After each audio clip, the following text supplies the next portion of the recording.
Welcome.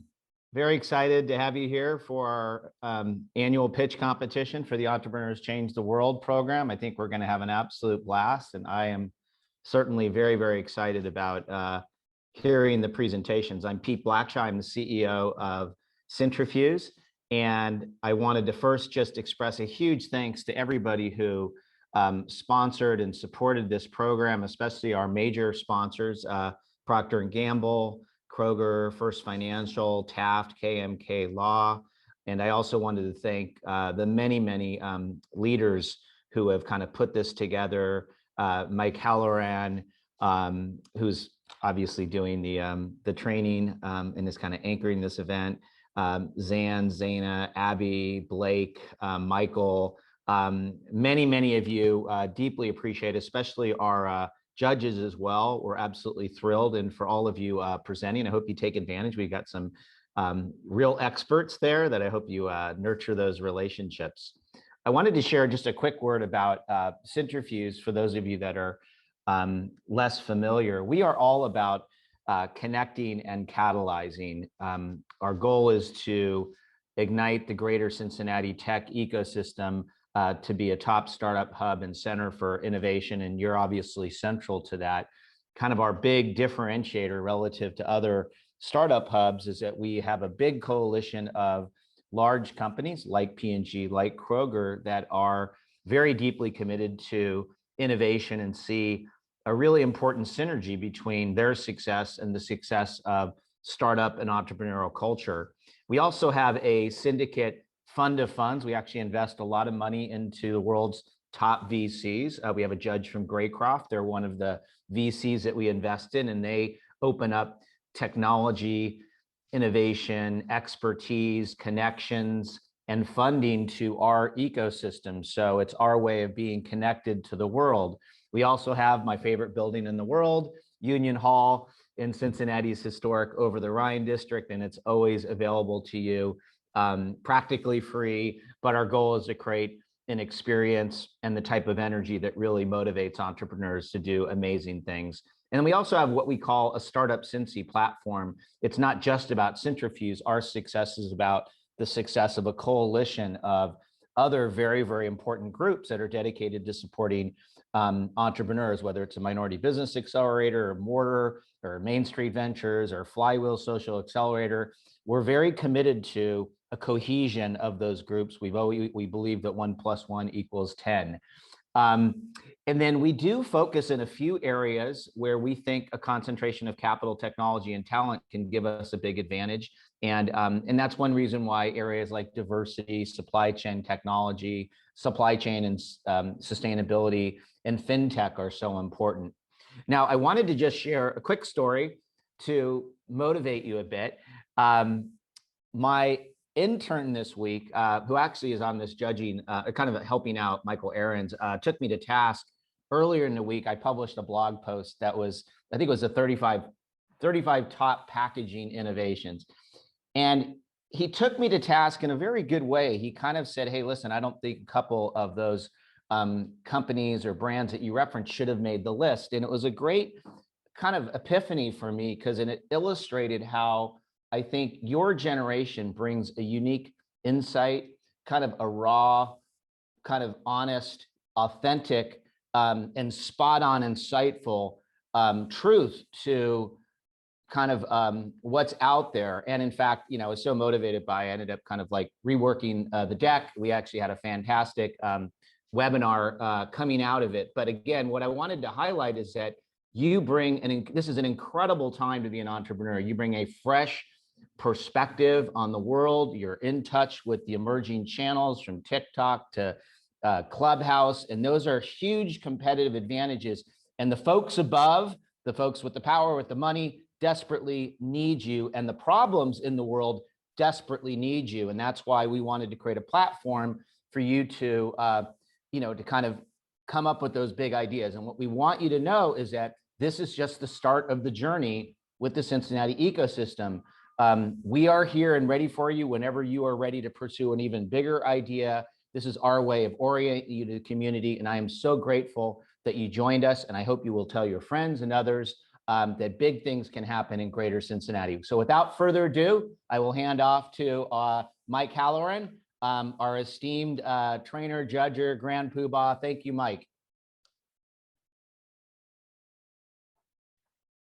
Great, thank you, Pete. Well, first of all, welcome everybody. Welcome to the judges, welcome to people that are viewing, but specifically welcome to all the students that are participating. You all have worked very hard the last 8 weeks on this effort, especially the last 6 or 7 days. I've met with many of you, and I know you've worked your slides hard.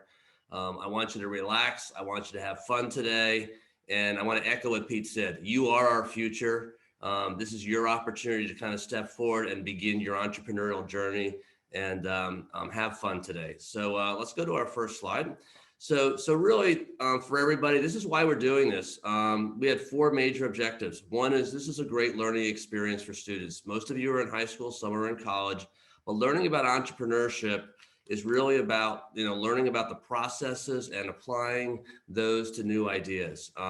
And with this, we wanted to really help you give an opportunity to spark some creativity. And we are really in an unprecedented time. When you think about going through the past year of COVID and a pandemic, with all the issues around global warming and sustainability, racial tensions, poverty. I mean, there's so many issues, so many problems to be solved.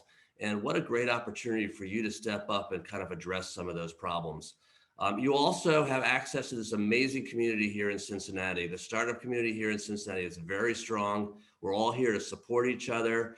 And we're very tied into people across the country. So I encourage you to take advantage of that, as Pete said. And this is a great place to blossom your career and make great things happen. And then finally, we would love to have this propel many of you into doing entrepreneurship things where you really start some things. And whether or not your idea today makes it or wins or really becomes a company, it doesn't really matter. You're started down the pathway. And I can tell you, and I think that all of our judges can tell you, you don't know where your path is going, but this is the first step in kind of taking that step forward. So that's why we're doing this competition. And do tell your friends about this as you kind of got through the experience and all. Next slide, please. So just for everybody else, we had 6 weeks of training. We did 90-minute sessions. And we started back in June with letting the students identify some different problems they might want to go work on, gave them some ways to explore those problems in more detail. And then once they zeroed in on the problem they wanted to solve, we then spent some time on ideation and further moving the ideation forward and developing things what we call MVPs and beginning to get feedback from customers. They were exposed to a tool called the Business Model Canvas. And then finally, we showed them how to build a pitch deck. Normally in a university setting, we would do this over 14 weeks. So this is kind of a much tighter program, but they basically got an exposure to a lot of the key tools that are really important to entrepreneurship. And so great participation as we went through the last 6 weeks. And then the past week or so, we've spent a lot of time working on their pitch decks and getting them comfortable with how to actually put together a pitch today. Next slide. So here's the format for today, and all teams, I think you all know this, I just want to reinforce it. Each team, you're going to have 5 minutes to pitch. You can't exceed that time. I will step in as soon as we get to the 5-minute mark. We're then going to open it up to our judges, which I'll introduce in a second, who will answer or ask you some questions. We'll spend 4 minutes on that. And then we'll give the judges an additional 2 minutes to give you any additional feedback. And then we have about a minute of transition. So about 12 minutes per team. We've got 10 teams. I'll go through the whole agenda here in a second. So about 2 hours of pitches. Each team, we're going to have no more than 2 members presenting. Some of these teams have 2 to 5 members. And so other people will have other roles behind the scenes and the like. But all the team members will be introduced on slide number 2. And you'll see all the students who have worked on this. So our judging criteria today, there's really 5 criteria the judges are looking at. The problem, how big is the problem you've identified? Is it an important problem to solve? Your solution, how well have you matched your solution up against that problem? Do the judges think that solution will actually potentially solve that problem? How well have you explained how your solution is going to work? Have you thought through the business model for it? Have you thought through the logistics for it? What's your go-to-market plan? What are your sales and marketing ideas to kind of make that idea happen? And then finally, how was your overall presentation effectiveness, your slides, your enthusiasm, your ability to answer the Q&A? So that's the criteria, and that's how we're going to run it today. So welcome to your first pitch competition. Okay, for prizes today, we've got a first and second prize in each of 2 different tracks. So we have 10 teams today. 7 of the teams have brand new ideas that they just came up with this summer, and 3 of the teams had existing ideas that they brought into the summer program. So we're going to divide it into a first place prize, a second place prize in the existing ideas among those 3 teams, and then we'll do a first and second prize in the new ideas. That's how we'll break it up. And then we've also got some bonuses for sustainability ideas, diversity and education ideas, and there's $500 bonuses for that. And so the judges will be sorting through that and making those decisions at the end of today. Okay, next slide, please. Okay, let me introduce our judges. And first of all, you have to recognize, students, this is an amazing panel of judges. These are all very experienced people who have given up their time today. I want to thank each of them for doing that. First, we've got Will Agassiz from Graycroft. Graycroft is a VC, specializes in early stage. Thanks for being here, Will. Pete, you've met already, CEO of Centrifuge. John Grimm, who works for P&G, actually works out in the Seattle office. I think he's closely tied in with some of the effort going on with Amazon out there. Mohsin Masood from Accrue, entrepreneur, been doing this for a long time, highly successful. And then Teresa Sedlak, who's a professor at Miami University, has been in our startup community for many years doing many different things. So we've got a great experienced group of judges. I think you'll see lots of interesting questions for you, but also probably some really good thoughts for you as you embark on your journey, and some ideas for how you can kind of move things forward. So thanks to all 5 of you for spending your time with us this morning. Okay, so here is the last slide before we kick this off. Here's our approximate agenda for today. Basically, we've got 12 minutes per team.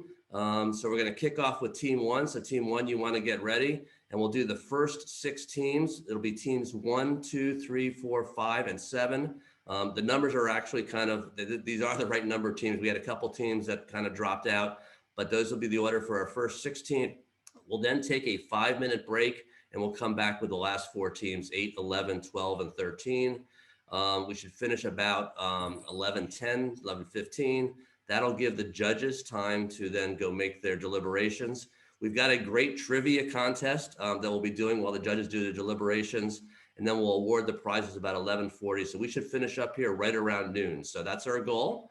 And with that, we're going to kind of take our slides down. Team 1, if you can begin sharing your slides, and and then I will start to keep track of the time. So team 1, you want to bring your slides up and start sharing them. And then once you start, I will start the clock.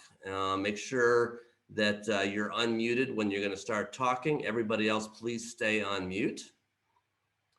All right, so we've got team number 1, which is Time Tech. And as soon as you're ready to go, go ahead. Before coming to high school, I was a pretty carefree kid. I had all the time to create, explore, and play, but all of that changed freshman year, where all of a sudden it felt like everything I did from now on would matter for getting into college. And one of my biggest problems was that instead of actually making progress on my work, I just get frozen by how daunting everything felt and not do much at all or not use my time wisely. You might also know this feeling as procrastination, and this was the exact feeling that spurred the development of Time Tech, with the intention of making life feel more manageable so that students have time for the things that they love. Currently, students try to keep track of everything with cluttered online planners, outdated paper agendas, or they try to remember everything themselves. And as you heard in my story, and from what we've seen with a lot of teenagers, the lack of effective time management is a big problem for students, which leads to more stress and a lower performance level. This is the problem that we're aiming to fix. Hi, I'm Tanvi, and that was Sarah you just heard presenting, and we're both high schoolers in Northern Virginia. So now let's go back to our solution. We're introducing Time Tech, the app that acts as a digital personal assistant and Smart Agenda combined. So let's walk through how our beta looks so you can get a brief overview of the app's basic functionalities. This beta version was actually launched on the App Store a few months ago for the purpose of testing and gaining feedback. And as you can see on the screen, students are able to add their assignments, edit availability, and track progress after being given a schedule as shown by the beta advisor. While there are other time management apps on the market, they just act like simple to-do lists and they don't customize for the user. So we saw this as a huge opportunity to create a much better tool that's active versus passive and assists the user instead of fully relying on them to have to figure out everything. Our biggest differentiator is a time chunking feature. I'm sure we've all been in a position where we have lots to get done, and maybe the tasks themselves aren't even that hard, but we have a difficult time planning ahead and procrastinate the execution. Schedules are like puzzles, and knowing where to fit all the pieces or tasks is challenging. But with the time chunking feature, TimeTech essentially tells you where all those pieces go, so you just have to focus on the action. You basically give the app information about an assignment's due date and approximately how long it'll take to complete. So based on this information, the app will split up your time into manageable portions and plan out your schedule for you, telling you when and for how long you have to work on that assignment up until the deadline. This is really helpful because it takes the uncertainty out of planning your schedule. The second feature that differentiates us is the procrastination score report. Based on user input, we'll be able to see how often students actually stick to their goals and when they're saving things until the last minute. Each week, TimeTech will give the user a score and suggestions for what areas to improve, pointing out if there's one subject they're consistently procrastinating so that they can build better habits. Lastly, TimeTech will have a chatbot, and this will be the user's personal assistant. It'll send reminders to get tasks done and suggestions from the procrastination report. Also, users will be able to engage with it for preset actions, like being able to rate how well the week went for them so that they can log and view progress over time. So now you're probably wondering how TimeTech will generate revenue. Well, by focusing on three main revenue streams, subscription plans, ad placement, and data monetization, TimeTech's estimated revenue at the end of year one will exceed $35,000. And as you'll hear later on, we're also planning to license TimeTech to school districts, creating our largest revenue stream. Now, we would like to highlight the partnerships that we formed that have helped us initiate our vision. TimeTech was accepted into the Google Cloud for Startups program, and an investor, WLC Architecture and Design, has approached us to offer expertise with development. In the future, WLC would also like to sign on as a client for TimeTech to implement digital time management methods into the architecture space. And lastly, another facet of our vision is to secure a partnership with school counties. Let's take a look at an example of a school district where I grew up, Loudoun County, Virginia. In 2019, Loudoun County spent an average of $14,000 per student, which includes the price for productivity apps. In 2018, the county purchased a physical agenda for every student. And although the agendas were widely used, a repurchase did not take place due to environmental concerns. TimeTech is not only a more environmentally sustainable option, but also provides an easier way for students to consistently track their assignments while giving unique insights. We believe that every student should have the opportunity to make the most out of their time. Currently, we're seeking funds and mentorship to help through the development process and navigate the EdTech space. We hope you'll join us in fulfilling our vision of helping students manage their time so time doesn't manage them. Thank you. Great. Thank you, ladies. Okay, so for the judges' questions, we'll basically allow the judges to about 4 minutes to ask questions here, and we got kind of a set order. So Pete, you're going to have the first question. Mohsen, you're on deck, and then Teresa after that. So Pete, go ahead. Yeah, I was wondering if you could say a little bit more about potential integration with existing school apps. I mean, my kids are all using different, sometimes very complicated kind of programs to kind of track classes and the like. Do you have a vision for how this would integrate with that?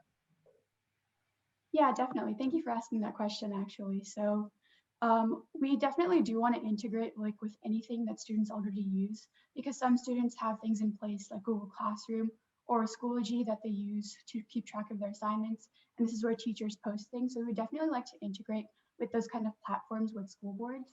And another thing we would like to integrate with as well is perhaps Google Calendar or Apple Calendar, because we do know a lot of students use these just based on personal experiences. In the interviews that we've conducted, we saw that this is something that students use, and we would definitely like to integrate with the tools that students use. Thank you. Mohsen? Yep. great presentation so far, but just a little bit curious on, you touched on your business model and your revenue. What's your main source of revenue? Like, you identify school districts being the biggest aspect of it, but how is that revenue charged? And if you could corroborate a little bit on what those projections look like a little bit. So right now, our main focus is going to be to grow a user base when we launch. And we see that as just a better option in the long term, because once we have a solid user base, we can have ad revenue and also potentially ad monetization as well.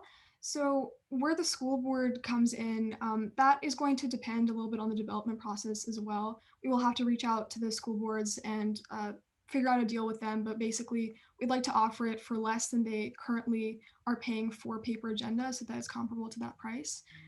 Yeah. Teresa? Yeah. Great, thanks so much. Really, really fascinating problem that I think you've articulated extremely well, and a really interesting solution. Can I poke a little bit more on the go-to-market? Completely understand your school board focus. I've just also experienced that being it's a longer sale, and sometimes you need some traction to be able to get the interest. So can you talk through some other thoughts that you've got about going to market while you're also chipping away at the school boards? Yeah, of course. So currently our go-to-market plan before going to school boards is to launch on the market on the App Store, where just the general public can use TimeTech. And this is where we want to build like a large user base on social media, perhaps Instagram or Pinterest, because that's where most high school students are. And based on the user base we build, we want to have these high school students come onto our app and they can start using our app there. And this is where we'll start using subscription plans and ad placement. So students, that's how we'll be able to generate revenue. And that'll also act as our first place to gain feedback too before going directly to school boards. So we'll be able to implement that. So it's the best product for them. Great, thanks. John, one more question. All right, great presentation, you guys, and I think the problem articulated very well in the beginning, and I think something that we all struggle with, honestly. And so my question is more on your vision on how it works. I got a flavor of it in the presentation. Can you share a bit more on how you envision the tech taking on the load for actually scheduling and slotting versus what's required for the user in determining time and when and where to complete the task? Yeah, so if you're asking more about how the features would actually work, so for the time chunking, the user would input how much time they have available for each day. And Tommy, I don't know if you want to go back to that slide, but for each day, there would be a pie chart given that amount of time. So for example, if Monday you have 3 hours available, that's what it would show, and it would split up your time for all the assignments given. And it'll also be able to see how much time you have available for each day, so it's scaling it to that. And also, if you have other events going on, it can give suggestions, like maybe that day you're really busy. And you can the students will always be able to update how much they've actually completed, and the algorithm will be able to automatically change it up so that it's always fresh, and it can change the time allotted for each day. Okay, that's all we have for questions. Any of the judges want to provide any specific feedback?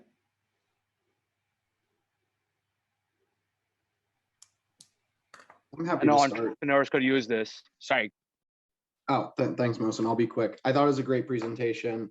Very much understand the problem. I think, unfortunately, that problem extends from high school all the way to the rest of your professional life. So this is something that I think we're all familiar with. And, I think it's a simple but an elegant solution. So I really appreciate it. And again, good presentation, guys. Great. Okay, let's get team number 2 ready. Well done, ladies. Team number 2, you can begin sharing your slides.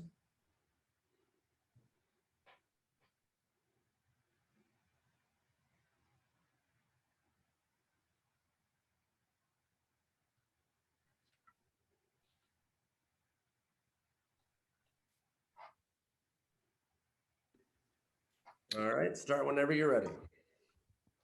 All right, hi, we're Trade Hall, and we are team number 2, and we're all about creating a safe and secure trade through college-based connections. So let me introduce my team here. I'm Sydney, and the rest of my team is Matthias, Alexandria, Ekra, Riley, Mia, and Kitab. So the problem that we really want to solve is as high school and college students, especially as we start to go into college, students will need furniture and other appliances for their apartment and dorms. However, when you start to think about the things you need and begin searching for secondhand items, you may run into the wrong people as you search.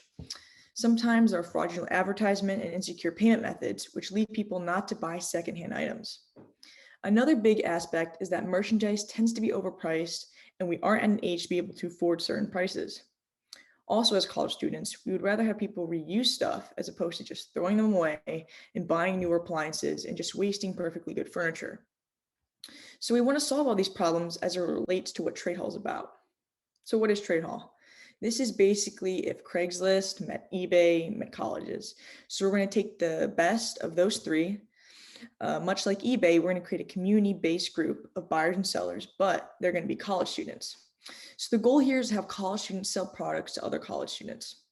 We're going to set it up so students can meet safely and securely within a 5-mile radius of where they live, and they know they're going to deal with other college students. Our site is going to be very careful to look and make sure that there's no false advertisement or other illegitimate stuff on the site. We're also going to be managing pricing to make sure that the merchandise is priced right and take down any fraudulent postings and users. And it's going to be very specifically tied to colleges, with the sign-up process being the only way to register is through your college email. So what sets us apart from others? For one, we're going to be able to rate both the buyers and sellers in our unique reporting system. Second, since we're college students, we care a lot about the environment and sustainability. So we don't want to see good stuff just being thrown out. However, we know that convenience drives everything. Most of the time, people want to do the right thing, but because it's not convenient enough, they just won't do it. So with our service, we're bringing attention to the potential goods in their area and creating a more sustainable environment because of our convenience and community-based approach. And right now I'm going to pass the speaker off to Riley. People our age see Craigslist with a bad connotation of being dangerous and sketchy. Nobody our age wants to meet with people 3 times our age we have no background on and know nothing about. We would feel more comfortable with someone our age who lives in our same community. Going along with that, nobody wants to be overcharged on a product whose price does not match their value. With our pricing caps, we are going to see affordable products being bought and sold. We have a market size of about 5,300 colleges across the United States, with about 20 million students overall, which averages to about 3,700 students in each college. So what we have here is 2 of our questions from a recent survey we put out. We had about 12 college-age students respond. For our first question, we found that overwhelmingly, consumers were more likely to buy something within their area and community. They like the sense of security and safety. Another question we proposed was how far a potential customer would travel for a product. We found again that they would prefer a shorter distance ranging from about 5 to 25 miles, and that's really great to hear. With our marketing plan, we're going to see most of our potential customers through apartment managers and RAs on college campuses. Our biggest partnership is going to be with universities, and we're going to post flyers and QR codes throughout the campus and target college students with email marketing. We will be the most convenient place to get rid of furniture and have customers know that it won't simply be thrown away. It will go to people who need it. It's safe, it's swift, and it's sustainable. To get started, we are looking at around $7,000 for our website, storage, and advertising. Our salaries will include our consultants and movers, and we're looking to bring in revenue from our ads, consignments, and a fraction of our movers' cost. We are so excited for Trade Hall and are looking for mentors and advice to help guide us in the next step to take this idea and turn it into reality. We are currently looking at Main Street Ventures, Flywheel, and other accelerators, so let us know if you're interested. That's a wrap on Trade Hall, and we can't wait to hear your feedback and thoughts. Great job, ladies. Thank you. Will, you get the first question. Great. Thanks for the presentation. Just a quick question on one of the features you mentioned, this idea of price cap so that you're not being overcharged. Could you talk a little bit more about that? Because obviously, you know, certain products have a price range, but a brand, you know, a certain couch will be a lot more expensive than another couch, for example. And so I'm curious how you plan to go about pricing caps. Right. So for our pricing caps, it's going to be based on each type of furniture or appliances. So it's not going, it's what we're going to focus on mainly is we're going to have very big regulations on our safety, but with our pricing caps, it's not going to be too strict. So there is a lot of leeway for our quote unquote pricing caps. Got it. Thank you. Pete? Yeah, great presentation, and it's a real need and pain point. I love the sustainability hook. It was great. You did a little consumer research. I was wondering, did you just kind of put to the test any actual exchanges or sales just to further kind of confirm your hypothesis in a more tangible way? Did you mean like actually trade with college students? Yeah, exactly.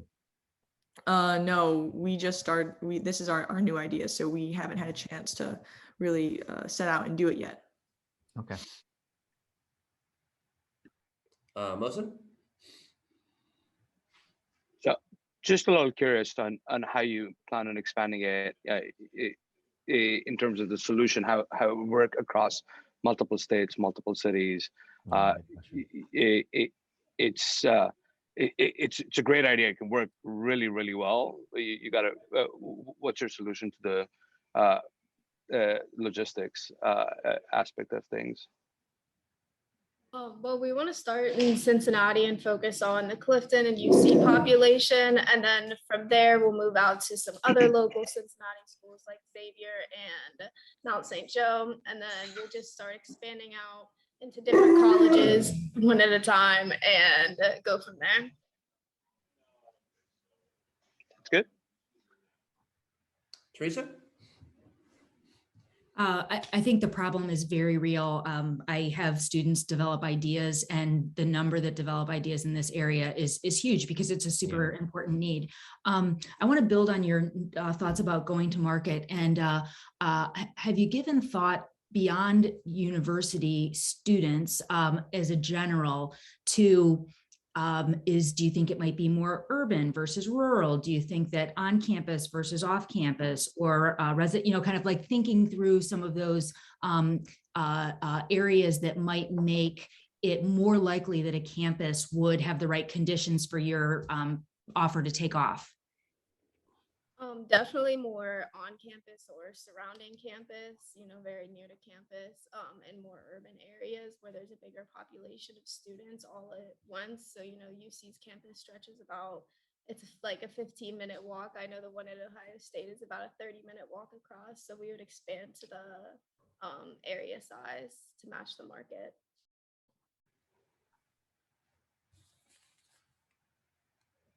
Okay, we got time for one more question.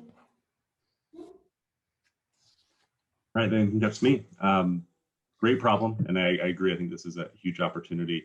Just one question: have you guys looked at, and I may be dating myself a little bit on how on this part, but the used book, or kind of the resale of books among students year on year, and the different options and solutions available in that space to inspire this? It seemed very focused on furniture. Again, a huge heat and a focus area, but I'm curious if there are any learning or insight that can be drawn from students reselling books after the semester.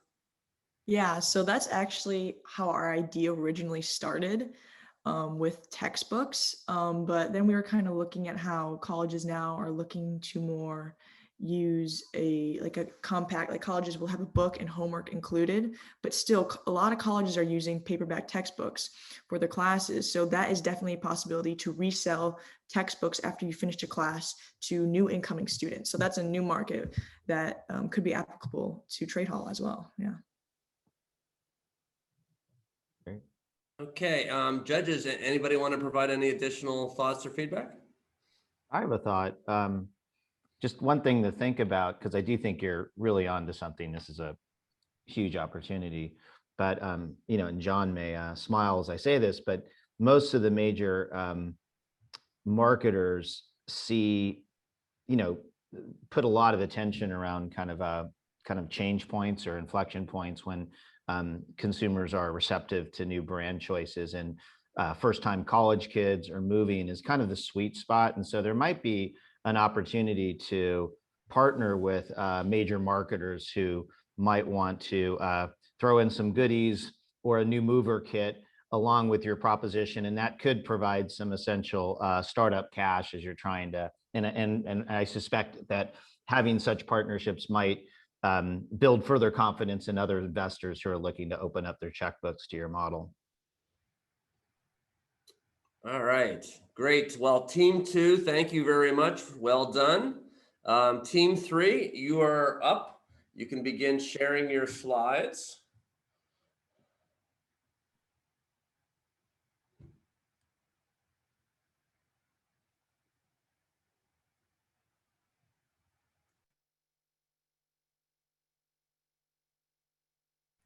Start whenever you're ready.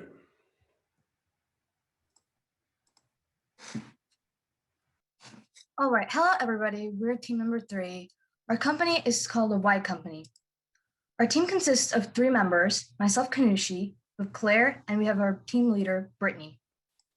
When we're thinking of our problem statement, we decided to look into the fashion industry. In the fashion industry, there's polyester production, and this is really harmful for the environment because when polyester is being produced, it creates a lot of harmful chemicals that are released. These chemicals in return are increasing the greenhouse gases, which are causing global warming. And the worst part is polyester is the fiber that's being most used in the fashion industries. There are a lot of companies that are trying to make eco-friendly shirts, but they're simply too expensive. If products are too expensive, customers are going to hesitate to buy them, and this problem is not going to be solved. In fact, 282 billion kilograms of carbon dioxide was emitted in the production of polyester clothing in 2015. This is 3 times the amount of carbon dioxide that was emitted by cotton. This needs to change. Our company's motto is affordable, universal, and breathable. These are going to be explained more in the upcoming slides. To solve the polyester production problem, we decided to use bamboo fabric in our clothing. The reason we decided to go with bamboo fabric is because it's eco-friendly. It's biodegradable, which is really good for the environment. And the best part is that it's abundant. It grows super fast and there's a lot in this world, making it less expensive to produce, and it's going to be affordable for the customers. Even though it's less expensive, it's really durable compared to the other fibers such as cotton. But the thing that's going to make us stand out the most is our reversible t-shirts. We're making reversible t-shirts because it's going to be less clothing waste. And the best part, it's 2-in-1. You're paying less to get more. Our target customers are both male and female, but the biggest factor is in our target age. We're targeting the Gen Zers between ages 15 to 25. They're the most invested in saving the environment, and there's a lot of movements that are caused because of them. So they are most likely going to invest into our product. Some of our selling points is that it's unisex. Both the genders can buy this product. It's biodegradable and eco-friendly, which is really good for our environment. And again, we have reversible product. So that's going to make us stand out compared to all the other eco-friendly companies. Regarding competition, we have 2 main competitors in this field, Ano and Spun Bamboo. However, there are some key differences between them and us. First, their shirts are priced significantly higher than ours, considering that they're single-sided shirts, which brings me to my next point. Our shirts are double-sided, one side being black and the other side being white, which means that the consumer will be getting more for what they pay for. 2-in-1 clothing requires less space for storage, it makes less waste, and it's significantly more cost-effective. The shirts will go for $30 or about $15 per shirt. This product will be made with bamboo linen, allowing it to be sustainable and highly durable. In terms of our marketing plan, our first step is to do online promotion. Since our target age group is mainly 15 to 25-year-olds, marketing through social media platforms like Instagram and TikTok will really help us spread the word about our company. Second, we like to sell to larger consumers, for example, high schools, to spread further. And finally, we're aiming to grow large enough to wholesale our shirts to different companies for reselling purposes.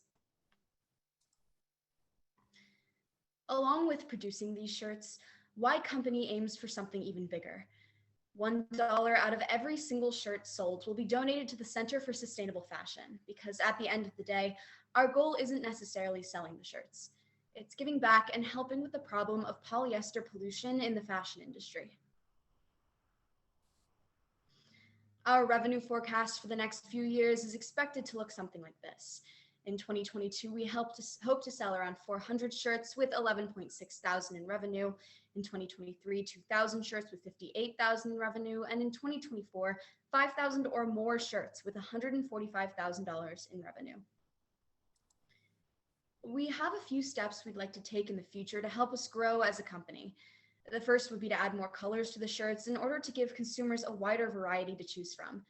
Second, we'd like to potentially expand our clothing selection by adding new clothing pieces or adding the ability to print logos on the shirts.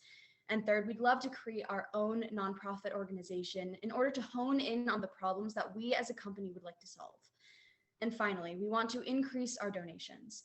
The end goal is to help with pollution, so the more that we can donate, the better. On behalf of the Y Company from Team 3, we'd like to thank you so much for your time and your consideration. We hope you consider investing in us. Thank you. All right, thanks Team 3. Will, I think you're up with the first question. Yeah, great presentation. Really appreciate the problem here when it comes to sustainable production and manufacturing.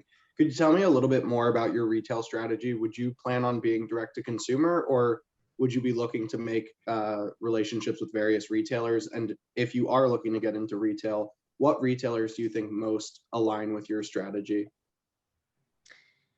So I think the beginning goal for us is to go direct to consumers, since it would be pretty much through a website or through other online locations. But one of our long-term goals is to be able to sell to larger consumers, such as different brands. But in order to stay aligned with our different views on all of these issues with the plastic pollution, we'd like to start with smaller brands such as local companies or boutiques in order to help with that problem it's more prevalent in the larger industries in terms of the plastic pollution or the polyester pollution, I'm sorry. Yeah, our first goal is to introduce ourselves, because there's a lot of companies out here, right? So we have to make sure that the customers, it could be direct the people or it could be companies, we have to let them know that we're here. So we're going to try to connect with them first before we introduce our products. Great, thanks. Pete? Yeah, great presentation. You got me going back to college, where I supported myself through a t-shirt business, and it's a pretty cash intensive business. Managing cash flow is really critical. Is it absolutely essential to donate so much money to charity early on? And do you worry that that might make you less attractive to investors? You're already solving a really big social issue just from the core proposition. Do you did you have any discussions about whether there may be some business growth downsides of taking that extra step? While there may be downsides to this decision that we made about, donating a certain amount per t-shirt, it's something that we as a company find incredibly important to address early on in the process. And while it may pose a few issues, it's nothing that we as a company can't overcome. So in the beginning, it may make it a little harder to grow at a faster rate, but in the long term, we feel that it would help significantly more than just selling the shirts alone. We think it's going to attract the customers, letting them know that we are not just benefiting from it, but the environment is also benefiting from it. They're probably more likely going to want to buy our shirts because we're making a big difference, not just with our company, but with the environment itself. Thank you. Mohsen, one more question? Sure. So eco-fashion has become a very major cause of concern over the last 3 years, right? So whether it's within the leather side or it's within the polyester side, and there's a lot of larger brands out there that are coming out with solutions for that. In your go-to-market, you talk about going direct to consumer first, followed by big retailers.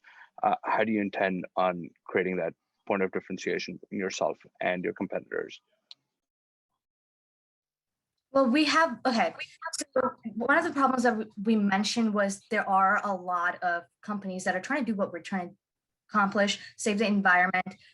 But the thing about them is that it's overly priced. Like some the shirts that they sell are $40 or some even more.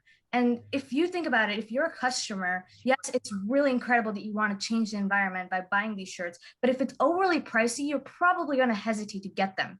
So that's why we're deciding to create the reversible shirts. You're going to have 2 in 1. So when you think about it, you're getting more for the price you're paying. Compared to the other companies, we're giving the customers more product and it's cheaper. And when you think about it, because it's 2 shirts.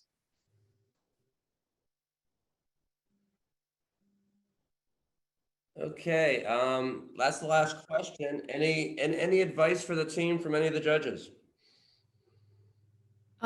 This is Teresa. I'll follow up on the last line of questioning. I think the problem is huge, and I think it's a really interesting solution that you're proposing. It seems like you've got a core assumption embedded that people will value this as if it were 2 shirts. And I think it would be really interesting to think through, okay, what kind of market research could you do to validate that? Are people really going to look at this as 2 shirts, thus it's the affordability like you see it, or are they going to perceive it in any other way? But you could certainly do that with not a lot of money. And I think it's a really interesting idea. Thank you so much. All right, team 3, well done, well done. Okay, we are ready to pull up team 4. You can start sharing your slides and get ready to go.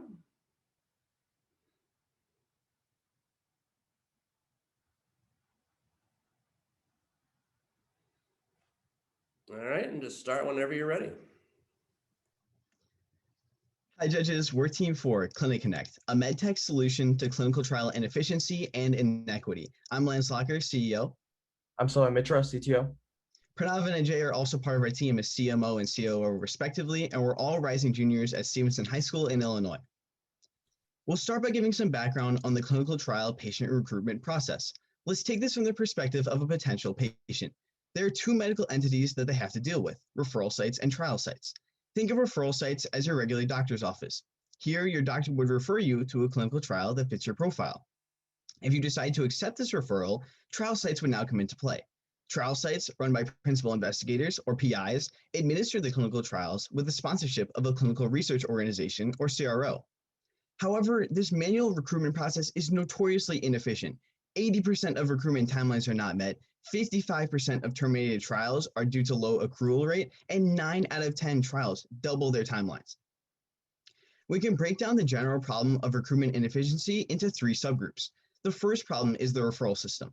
According to the Tufts Center for the Study of Drug Development, 90% of physicians want to discuss clinical trials with their patients, yet less than 0.2% actively refer patients to studies, primarily because physicians lack trial information, don't know where to refer patients, and don't have the time to learn about active trials. In other words, if a patient at a referral site matches with a trial, it is unlikely that that patient would actually be referred to the trial. Second, the inefficiency is caused by the lack of a system for collecting data during the recruitment process, which causes CROs and trial sites to be unable to monitor the effectiveness of their recruitment. Third, these challenges are compounded by an even greater problem. Clinical trials lack minority representation. Studies show that minorities are gaining more trust in healthcare and that they even agree to participate in trials at the same or better rates than white patients. So why aren't they participating? Studies show that it's because they're not being invited. Studies also show that the vast majority of minorities would be much more likely to participate if their doctors initiated the conversation. So how can we improve referrals, collect recruitment data, and initiate conversation with minority patients? Our patent pending solution starts with our foundation, the automated matching system. As a patient, Clinic Connect receives your electronic health record with consent and compares your medical information to trial eligibility criteria provided to us by clinical trial sites. If you match with a trial, our system notifies you and your doctor and then gives your doctor a one-click yes or no question for them to refer you to a trial site. Compared to the confusing and burdensome referral system that is in place today, our software makes referrals much easier and faster. Moreover, to capture previously unrecorded recruitment data, such as the number of patients approached, the recruitment success rate, and the interest rate of patients, our product utilizes integrated surveys to provide progress reports in real time to both PIs and CROs, where they can compare one site's data to another in the form of a benchmark. Finally, our matching software can improve accountability for our minority inclusion by pre-screening all patients regardless of race. Likewise, our surveys can encourage doctors to reflect on their assumptions about minority participation and the reports can track a trial site's racial inclusivity. The clinical trial industry is trending towards modernization through electronic software. Our competitors include manual search engines, automated matching software, and data collection services. Though some of these products offer unique features to customers, none are able to compete with CliniConnect's features. The clinical trial market itself is worth a whopping $47 billion and is expected to be worth $70 billion by 2028. There are more than 10,000 trials and 120,000 participants per year, meaning plenty of opportunities for CliniConnect. Moreover, CROs spend $30,000 to $80,000 per patient in each trial, with $5,000 being spent on marketing alone for each patient. Based on these lucrative budgets, we plan on pricing our CliniConnect software at $500 to $1,500 per recruited patient, with a $5,000 to $15,000 setup fee as well. As a software company, our costs are very minimal, totaling to around $26,000 to $46,000 per year. Based on the size of this industry and the opportunities for CliniConnect, we can make incredible revenue starting with a modest number of customers. After solidifying our credibility and demonstrating our value in year one, we plan on rapid expansion and expect to be earning $26.5 million in revenue by year two. Our go-to-market strategy is where we can make these profits into reality. We'll start with acquiring more intellectual property and beta testing our software in minority-dense areas, then pursuing funding in the form of grants and venture capital. With this capital, we hope to bolster our sales and software forces, which will help us expand our product portfolio and begin our B2B marketing strategies in step 4. After gaining credibility in the industry, we plan on licensing out our product and finally pursuing exits, such as a merger or acquisition with a CRO. Thanks for listening. We'd love to have a mentor or investor join us in our journey in improving clinical trial equity and efficiency. Please scan the QR code to play around with our web app. All right, team 4, thank you. Teresa, you've got the first question. John on deck. Great, thanks. Huge problem through a family health journey. I have been deep in the clinical trial gov site, so it is a huge thing you're trying to address. You said $500 to $1,500 per patient, and I apologize if I didn't hear this. Who's paying? Who pays? So thank you. That's a great question. So the companies that run the trials, such as the CROs, the clinical research organizations, the pharmaceutical companies, the biotech companies, any company that's sponsoring the trial will be paying for our software. So those will be our customers. Okay, so that would displace the CROs then? It wouldn't displace them. It would more be like they would be buying our software and utilizing it in the running of their trial.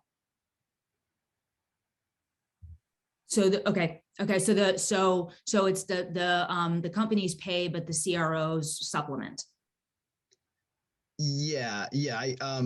I think that sounds right. I think it's more like the CROs would be purchasing our software and then using it in their trials. So they would be purchasing our software. Okay. So the CROs pay. The companies you're talking about paying are not the drug companies. It's the CROs that are paying. Yes. Got it. Okay. Great. Thanks. John? Guys, excellent presentation and big opportunity and problem that you educated me quite a bit on even this morning. I'd love to hear more in your perspective as to, because this is such a great opportunity, and I was surprised to see the cost, even just in recruitment today, that you've assessed in the marketplace.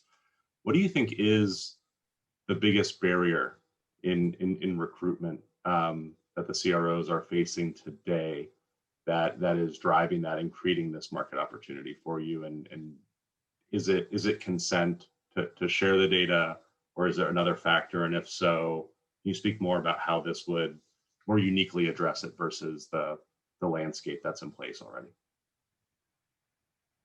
Yeah, so definitely some barriers are, I would say, consenting, but I'd say even the greater problem is probably just the burden on the patients as well as the doctors, and that's especially true for the referral sites. As we mentioned, the referral sites don't have a great idea of when a patient is fit for a trial. There's a lot of inefficiency there, and there's a lot of burden on patients if their doctor isn't doing the work, or they aren't aware, if their doctor isn't aware of when they match with the trial, then the patient has to do all the work. And there's a ton of burden on the patient. As Teresa was saying, there's a lot of digging into clinicaltrials.gov. It's a really complicated process. You kind of need the help of a doctor, and with doctor initiation through our software, that's where we can really excel. Okay, Will, we've got time for one last question. Great. Yeah, fantastic presentation. Would love to hear more about how you plan on selling to healthcare organizations and CROs, because this is an area where it is hard to be an up and comer and try to make that sale. We talk about in various investment environments that healthcare organizations can sometimes be a little bit behind the curve when it comes to tech. So just would love to learn more about your sales process there. Yeah, sure. So that's a great point. I know that the CROs are kind of old fashioned. So our goal is to modernize them. And, the best way for us to do that is probably through networking. That's getting connections into these companies, warm calls. So that's one way, networking using LinkedIn perhaps, or other social media forums. And also another main way is through doing industry events, because that's a main way that these companies can be introduced into the new technologies. Another way that might be more unique to our system is going through these minority organizations that we hope to partner with in the future, since they might be able to introduce us to these CROs or other companies, since they have those connections. And now that these companies, CROs or pharma companies, are much more interested in the diversity problem, we hope to go through those minority organizations, partner with them and get those connections. Okay, that's the last question. And judges, any advice or additional feedback? Now, my only thought is I was hearing you talk about your revenue projections. This is a highly regulated industry. And I hate to be that guy, but there's just a lot of legal muck you need to go through. So just be eyes wide open on that reality. And if you are, then I think your odds of success go up. But yeah, don't be naive about the legal complexity of this. You could drown. And I'd simply add to that, really breaking down your market and figuring out where to go first. Like, think of it like bowling pins. Is there a specific disease condition with that specifically has problems reporting, where you could go in like a Swiss Army knife and then use that to get to your next logical market and build your way out.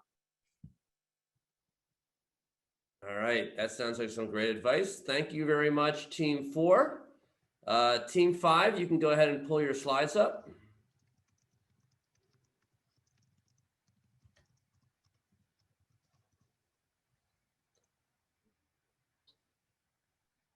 And then whenever you're ready, Team 5. Hola, bonjour, namaste. Hello, everyone. Team 5 is here to make a difference in the world with eArth. Hi, I'm Palash.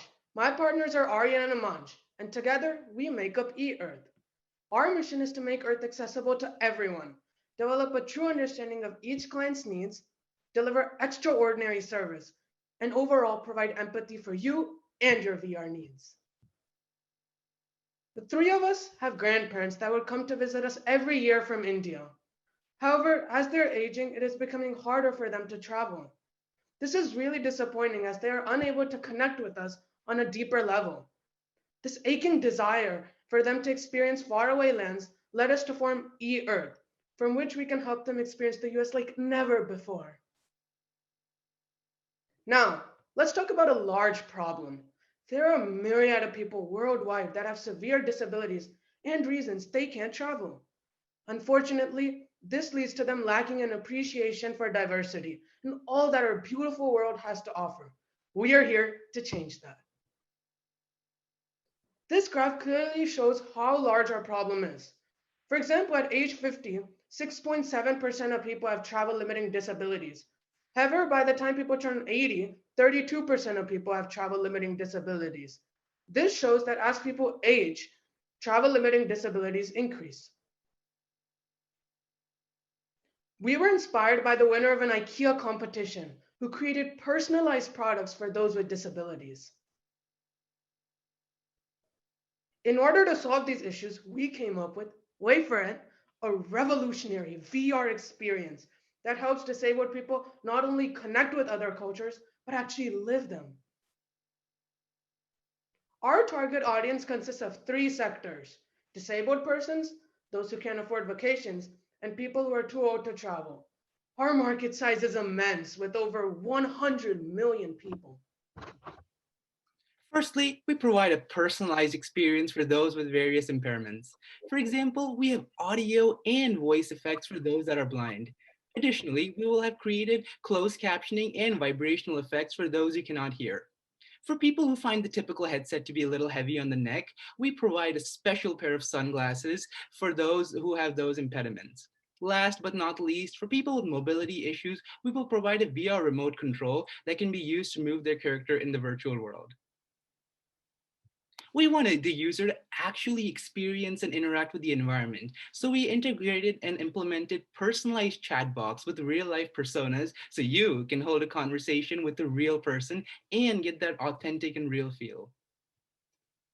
Last but not least, we provide views of various interior features of buildings that showcase their true grand diversity. Here's an example of what our amazing product would look like. Here is another product overview. Big shout out to Mr. Masood for agreeing to model for us. While we do have some competitors in the market, such as Google Ads and Culture plus National Geographic, we're not concerned, as we're confident that we will stand out due to our authenticity, unique experiences, and accessibility. We also have crafted a world-class marketing plan to promote brand awareness, and we plan on using social media marketing, targeted ads, and influencers to achieve this. We will also engage with disability centers and retirement homes to get our idea into the right hands. To get our product into the market, we will start with a virtual scavenger hunt. Now, doesn't that sound awesome? In order to build a platform, we would need to outsource VR developers, which would cost about $37,000 for an estimated 5-month timeframe. We plan on working with a third-party manufacturer that supplies VR headsets at about $6 per unit. We plan on selling both the headset and the controller for about $20. Now, besides the product itself, we want to make a difference in society. So we will donate a portion of each purchase to a charity based on the color the customer chooses. We will have a subscription-based model that provides our customers with 3 plans, a monthly, yearly, and a premium plan, along with a free trial version. Our app can be accessed on all app stores. Our 3 key steps would be to receive funding, expand, and then sell. To buy the product, get the free app, purchase the bundle, and then buy the subscription. We are ready to travel the world. Are you? Thank you so much for this opportunity. We are open to answering any and all questions. All right, thank you, team number 5. Playing to the judges. Pete, you actually got into the presentation and you get the first question, and then on deck. I thought they were trying to buy votes by doing product placement of all the judges. No, great presentation. Love to hear a little bit more about just the thinking around the, the revenue model. And I mean, I definitely see the need. Well, let me ask you this. Have you thought about other partners that you might bring into this? You might see some upside. I even wonder whether, whether it's, Airbnb or even the airlines, you realize that, they may have lost an audience, but they can still kind of deliver value and probably make everybody who can fly more loyal to them. But have you thought about, strategic partners that might get really excited about this? Could be a Google, but so thank you so much for asking the question, Mr. Blackshaw. First, going on to the revenue model, we're in the initial stages of developing our financials, but we're targeting a monthly plan of $13. And with current cost projections, we will need around 3,650 monthly subscribers to break even. Since our target market is so large, we're confident that we will break even in the first 24 to 36 months. And even if we get 1% of our target audience, which is 100 million, we will have a total revenue of 13 million. Now, going on to the second point, we actually had an idea of partnering, like you said, with airline industries, and we also wanted to provide onboard VR experience. So during all the long flights, we would actually have the airlines show a brief demo and like a trial version of what the destination that is upcoming is yet to come. So that was one of the 2 things that we wanted to focus on. And one more thing that I'd like to say is, of course, we're thinking of possibly partnering with Google Arts and Culture. That way we can get, we will get access to a lot of, although we will have volunteers that will help us with the photo and video content for our virtual world. We are also thinking of partnering with Google Arts and Culture to provide a 360-degree view and to give a more authentic feel for our members. Okay, Mohsen. Well, I'm glad I got a model for that. One slide for you guys. No, but great presentation, guys. It is a problem for the aging demographic for sure, and people with disabilities as well. You briefly touched on your go-to-market with talking about a treasure hunt of sorts. Can you guys expand a little bit more on how you intend on acquiring some of your initial customers in expanding from there? Yes, Palash, can you answer that question, please? Yeah, sure, I would love to. That's a great question. So we plan to actually start out with a gamification element.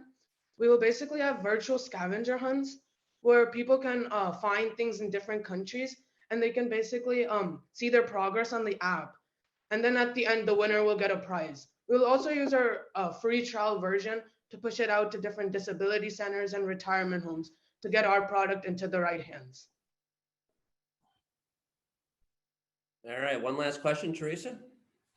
Great. I was really happy to hear you talk about partnering on the content development. I think that that's such a huge cost. I kind of wonder about how people might buy, and I completely understand the monthly subscription. I wonder about buying packages that's a city, 3 cities, continents, like that's more episodic to how people travel than an ongoing kind of, monthly, and if that's something that you considered. So one of the things that we considered was buying, so like you previously mentioned, they could just buy an individual city of sorts. For example, if they really were in love with Rome or Paris, they could buy the Rome and Paris bundle, which would entail like all the features to the entire city. And also, we were also considering working with them to see, okay, we would send customer feedbacks. One of our main steps was to assess customer surveys to see which cities they truly liked, and so that we could tailor our suggestions to do that. And if Umanch or Palash wants to add on to that, please go ahead. Yes, Palash, actually, could you add on to that? Yeah, so we actually, within our subscription models, we also plan to incorporate something like what you just said. We basically planned that for the monthly plan, they would get 3 cities of their choice, and they could basically roam through those cities for for the whole month. And in the yearly plan, they would get a few more cities because they're paying for the yearly plan. Great, thanks. All right, any additional feedback from any of the judges?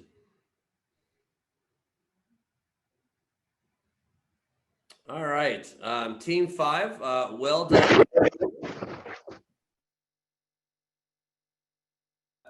We are now up to team 7. This will be the last team before our 5-minute break. So team 7, you can go ahead and pull your slides up.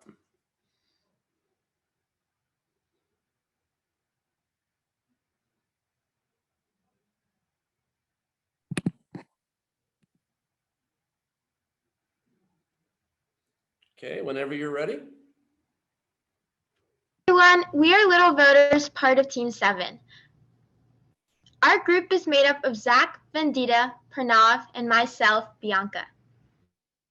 There are 3 main issues that our team would like to address. The first problem is lack of voter turnout.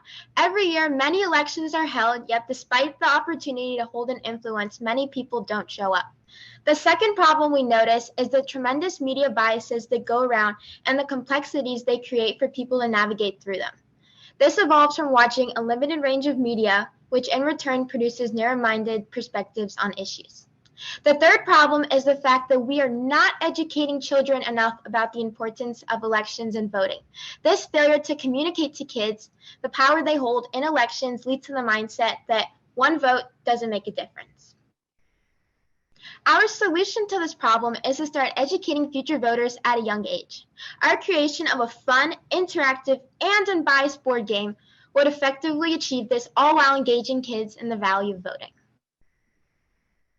Our board game would give young players a chance to vote on small issues such as when National Ice Cream Day would be, as well as allow them to explore the effects they hold as a voter on specific issues. This game would also consist of diverse characters of various ethnicities, races, and genders to adhere to diversity, as well as provide a comfortable learning experience for those playing Little Voters. So to explain our game a little bit, it's very similar to the game of life. To begin, players roll for their career path. They can either become a political intern, politician, or well-known politician. On the board game replicating the US map, each state is entitled based on the number of representatives the state has to a particular number of stars, in which those stars indicate a tile. The tiles can either be Payday, where the player collects their salary, Calamity, where the player faces a particular issue and has to pick up a vote card, Campaign Day, where the player puts on an event and picks up a campaign card, which advances the game as well as the career of the player. As for direct competitors, we would be operating in a non-saturated industry. Websites such as IXL, Khan Academy only touch base with basic stems of education, such as math and English, but fail to branch out to other topics such as elections or voting rights, in which we cover. One of our goals is to build an MVP and take it into a couple of schools to optimize play values as well as gauge an accurate response. And now I'll hand it off to Zach. Thank you, Bianca. In order to gauge and validate the potential for our product, we decided to take a survey of parents, educators, and students. The first question posed gauged a response of 67% in agreement that voter turnout in the 2020 election was much too low.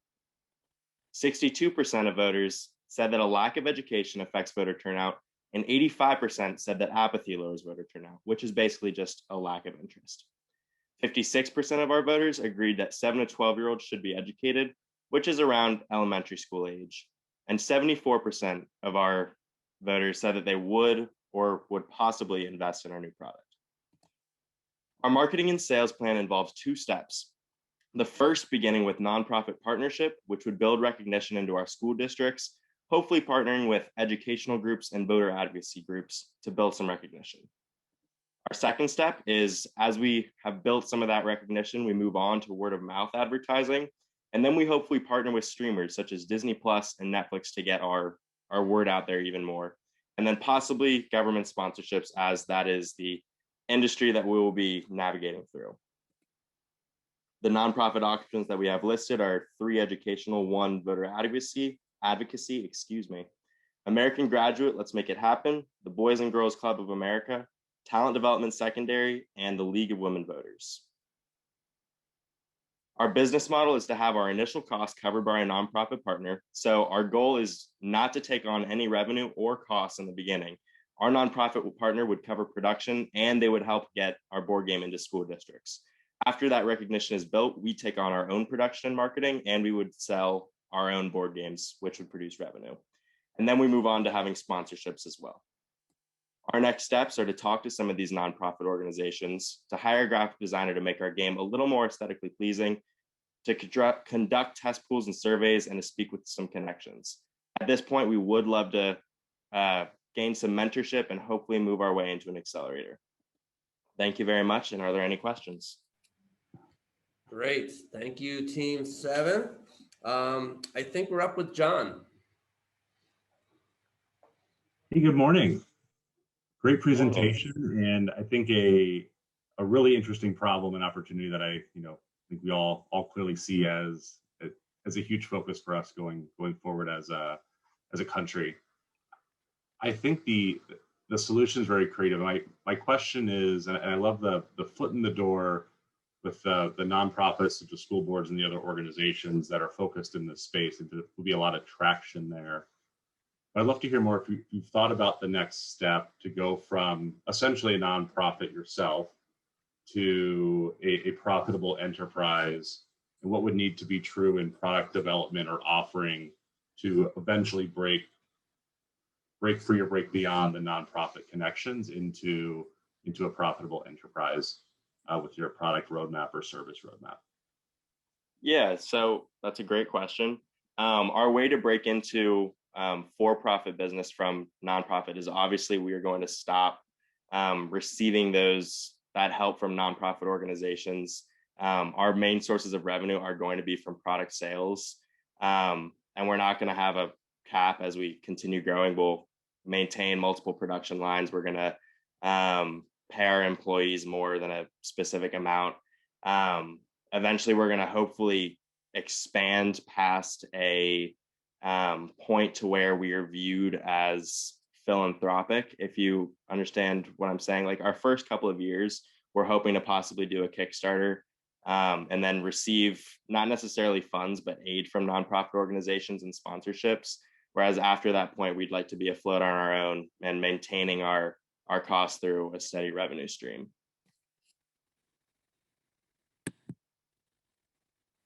Okay, Will. Great, great presentation, guys. Quick question for you.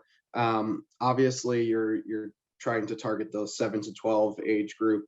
How do you make sure that you keep the voter momentum going until they're 18 and old enough to vote? Because I understand the generating of excitement and knowledge around the importance of voting, but how do you make sure that that actually solves the problem that you're trying to address? I would love to take the question if no one else in my group wants to, but I'd love to give everybody else a chance to speak. Bianca or Vandita or Pranav, if anybody is on. Yeah, I'd be happy to answer that question.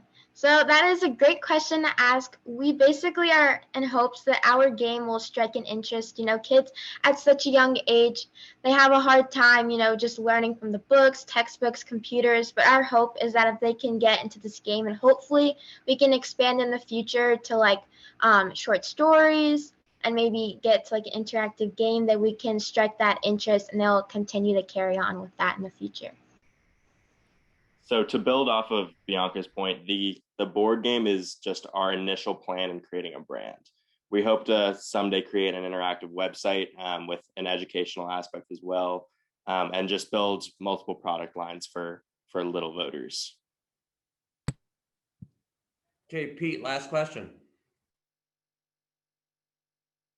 Yeah, no question. John actually asked the question about, I just think the issue of moving it to a more for-profit enterprise is really, super important, kind of similar to my feedback on one of the earlier presentations. But yeah, great presentation, great opportunity, kind of great space. I actually really think there's a, there's a there in this particular, if you can really make it engaging. So thank you. Judges, any additional comments or suggestions for the team? Sure, I'm happy to start off on that. So promoting civic engagement at a young age is much needed and a very real issue which needs to be addressed. I think that you guys are onto something amazing. You already touched upon this, that you're looking at starting working at other products as well. Then the board game's a good starting point, but there's so much more within the space that can be developed, and the continued ed on that side, as Will brought up as well. It's not just the 7 to 12-year-olds, but you need to continue with that process as well and expand that. So definitely work on that aspect. And I also think it's a really fascinating area that you're exploring, and just trying to figure out, whether it's through advisory boards or others, like how you have it maintain a nonpartisan approach, but both overtly and in the, in the details of the game as well. All right. Well, thank you, Team 7. We have gotten through the first 6 teams. First of all 6 teams, really well done. I mean, your presentation's enthusiastic. Great job answering the questions. We're going to now take a 5-minute break so everybody can go grab some water, take a bio break. We'll be back in 5 minutes. So just get back here by about 10:24, and we'll see you back in a little bit. We're a little ahead of schedule, so we'll see everyone back at 10:26, and the next team will present at 10:27. There you go. Thank you, Zaina. Uh-huh.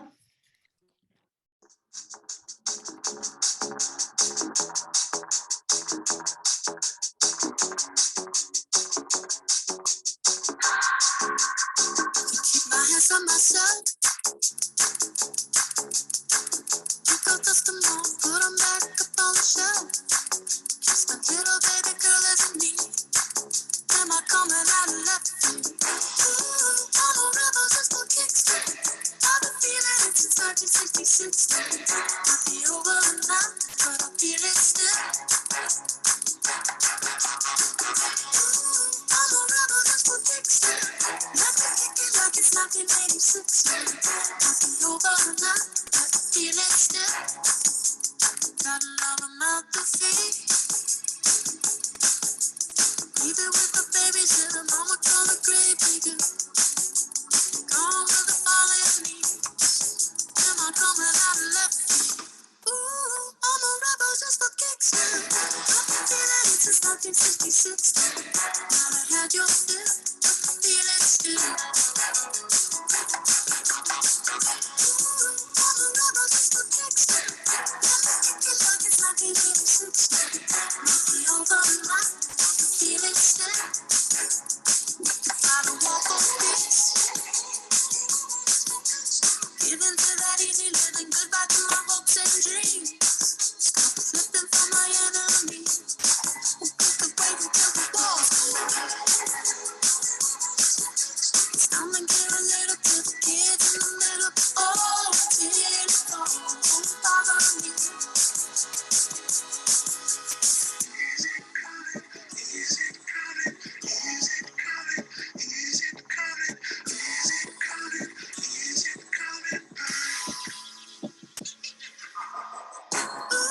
I'm a rebel just for kicks. Yeah, your love has had a bitch for my heart to eclipse now.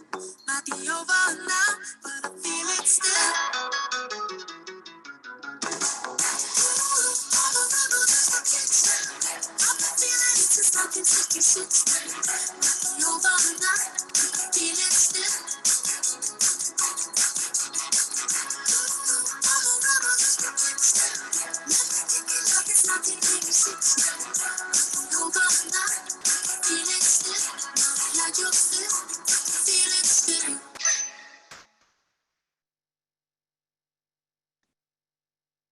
Tastes like strawberries on a summer evening, and it sounds like a song. I want more berries and that summer feeling. It's so wonderful and warm. Breathe me in, breathe me out. I don't know if I could ever go without. I'm just thinking out loud. I don't know if I could ever go without. Watermelon sugar high, watermelon sugar high, watermelon sugar high, watermelon sugar high, watermelon sugar strawberries on a summer evening. Baby, you're the end of June. I want your belly and that summer feeling. Getting washed away with you. Breathe me in, breathe me out. I don't know if I could ever go without. Watermelon sugar high, watermelon sugar high, watermelon sugar high, watermelon sugar high, watermelon sugar high, watermelon sugar high, watermelon sugar high, watermelon sugar high. I just want to taste it. I just want to taste it. Watermelon sugar high. Tastes like strawberries on a summer evening, and it sounds like a song. I want your belly and that summer feeling. I don't know if I could ever go without. Watermelon sugar high, watermelon sugar high, watermelon sugar high, watermelon sugar high, watermelon sugar high, watermelon sugar high, watermelon sugar high, watermelon sugar high. I just wanna taste it. I just wanna taste it.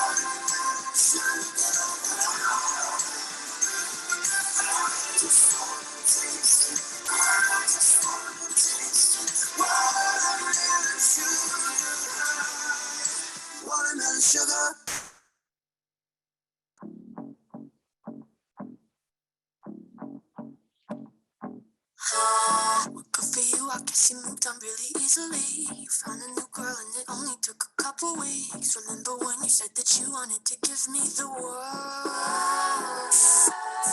Good for you, I guess that you've been working on yourself. I guess the therapist I found for you should really help. Now you could be a better man for your brand new girl.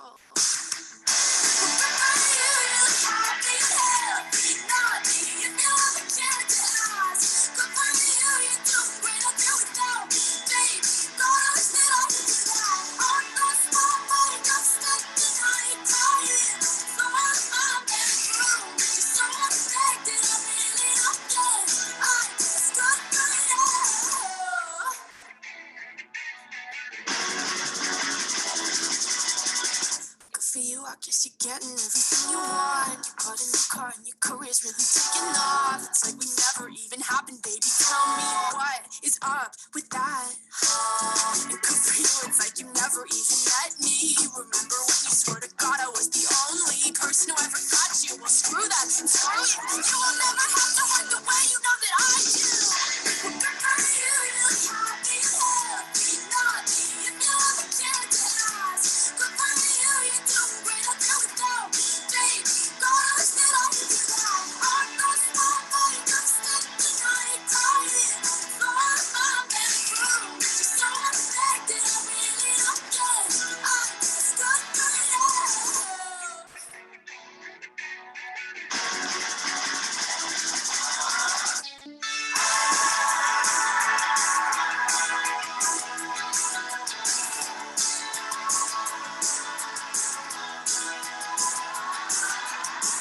I'm too emotional. Apathy's like a wounded soul. Maybe I'm too emotional. Maybe you never cared at all. Maybe I'm too emotional.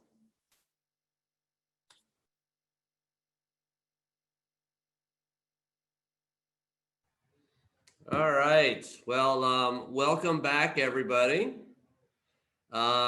It's hard to compete with that great music and Pete's dance moves. I don't know how I quite follow that, but by the way, I don't know if everybody's been following the chat, but for all your teams, Marvin Abrinico, who was here earlier, I think he had to leave. He has left his email address in the chat.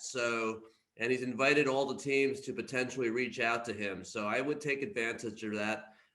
He's a local entrepreneur / investor, and he loves to help companies get started and all that. So I encourage you to email him if you're interested. And he's really doing some great things here in Cincinnati. So I think he had to leave us, but look for his email in the chat there and all that. So, okay, we have 4 more teams left. We're going to bring up team 8. Let's go ahead and you can start to share your slides. And give me a second to get my timer ready here. Okay. And team 8, you can begin whenever you're ready. Hello, everyone. Today, I will be discussing with you Network, an app that connects you with colleges and their students, professors, and alumni.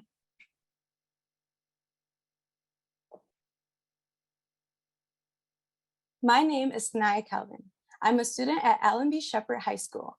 I am 16 years old, and I'm here with my co-founder, Mira Earhart, a student at the University of Cincinnati, aged 19 years old. The problem that we're addressing is career and academic searching in 2021. Oftentimes, people feel discouraged when trying to figure out which major or career is best for them. They feel stressed from too much information and the lack of organization from where the information is being found. Based on our survey on 60 high school and college students, we found that most of them felt like the resources available to them now were impersonable and too broad. Our solution is an app similar to the layout of TikTok. It provides an easier way to access job and major information and a better opportunity to connect with professionals. We have 2 solutions to solve this common problem. The first solution is a white label option for colleges and universities to use. We will create an app that individual colleges can use and personalize. Our second solution is a generic version for high schoolers where the app will host the best videos from colleges that we are in partnership with. We have two different target markets. There are 5,300 colleges and over 24,000 high schools in the US. Last year, over 2 million students enrolled into college. Our product is interactive. The app keeps users engaged and excited for more. It's organized, which prevents users from getting overwhelmed with information. We have a multitude of resources from verified professionals. We're personalized, which allows you to discover new interests and learn more about them. And we're easy to use due to its format that's similar to most social media apps that are popular today.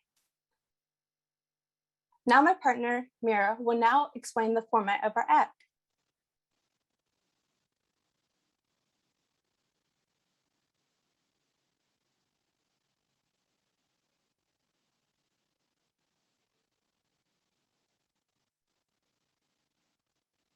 Mira, I think you're on mute. Mira, you might be on mute. Oh, I'm so sorry about that. So on the far left, we have a sample of our profile page. In the middle, we have the home page where you can access and scroll through the video content of our app. And then on the right, we have the discovery page where you can find content relating to your academic and professional interests. Our competitors are indirect because when comparing our business concept to others, we differ vastly from anyone else within the field. However, we are competing for market share within this field of career searching. So how are we going to make money? Well, we plan to charge colleges and high schools for a setup cost and annual cost. Our main expense will then be the creation of our app and marketing. Our main marketing will be through telemarketing and word of mouth. We plan to start with one university to step into the market and improve our app. Then we plan to expand to other universities in which we can gather feedback to continue improving. As we start gaining more traction from universities, we then hope to expand our service to high schools. Our year one goal is to connect with the university and fit their needs. By year two, we hope to be connected with 10 universities. Our goal for year three is to then start connecting with high schools. And then by year four, we hope to continue growing our university and high school clientele. We are seeking support and feedback for our app, as well as growth accommodation. We are hoping to receive help so we may grow to our full potential. We are both interested in startups and would like to learn more, and we believe a mentorship would impact us greatly. We appreciate your time today and hope you invest in Network, a net that works. Thank you. All right, thank you, Team 8. So I'm not sure where we left off on questions, but Mohsin, why don't you go with the first question, and Teresa on deck.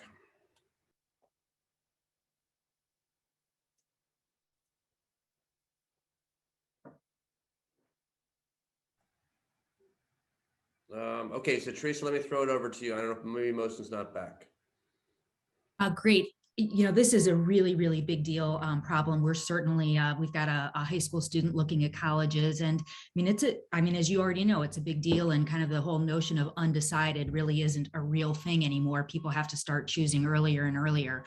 I think I'm trying to work my way through. I love the notion that you're starting small, like targeting a thing. I'm trying to work my way through starting with the university. And once you get in one university, is it going to be a problem then to get the other universities? I'm just trying to work my way through. Do you start there? Do you start with career planning? I'm just trying to I'd love to hear you talk a little bit more about how you got to that choice of how you were going to get to the market. So that's a very good question. Thank you for asking. So our plan is to start with one university because they will be the main content creators through the students, the professors, and the alumni. So we found it best to start there and kind of see if this is something that can come to fruition here in our lovely world. And from there, then we would know if we can actually take that information and deliver it to the high schoolers who are also the other target audience who would be feeding this information, taking in this information and learning from the experience of those people. Okay, John. Great. I have a question that I guess just piggybacks on that a little bit more. I love the focus on one particular area, if it's the college. Even within that, can you speak more to where you think the biggest value would be to the current high school students? Is it with the college students, the professors, or the alumni? Certainly the vision to have all three creating content and interacting is brilliant, but as a first step, if you had to choose of those three, where would you focus? So I would consider it would be the alumni, actually, which seems a little counterintuitive. But you kind of want to see where you would like to go in life to then kind of step back and figure out what are the steps to get there. So by the high school students learning from the alumni and the people in their profession as of right now, and kind of getting an idea of, oh, maybe I want to be a data analyst, maybe I want to do, something in the fashion industry.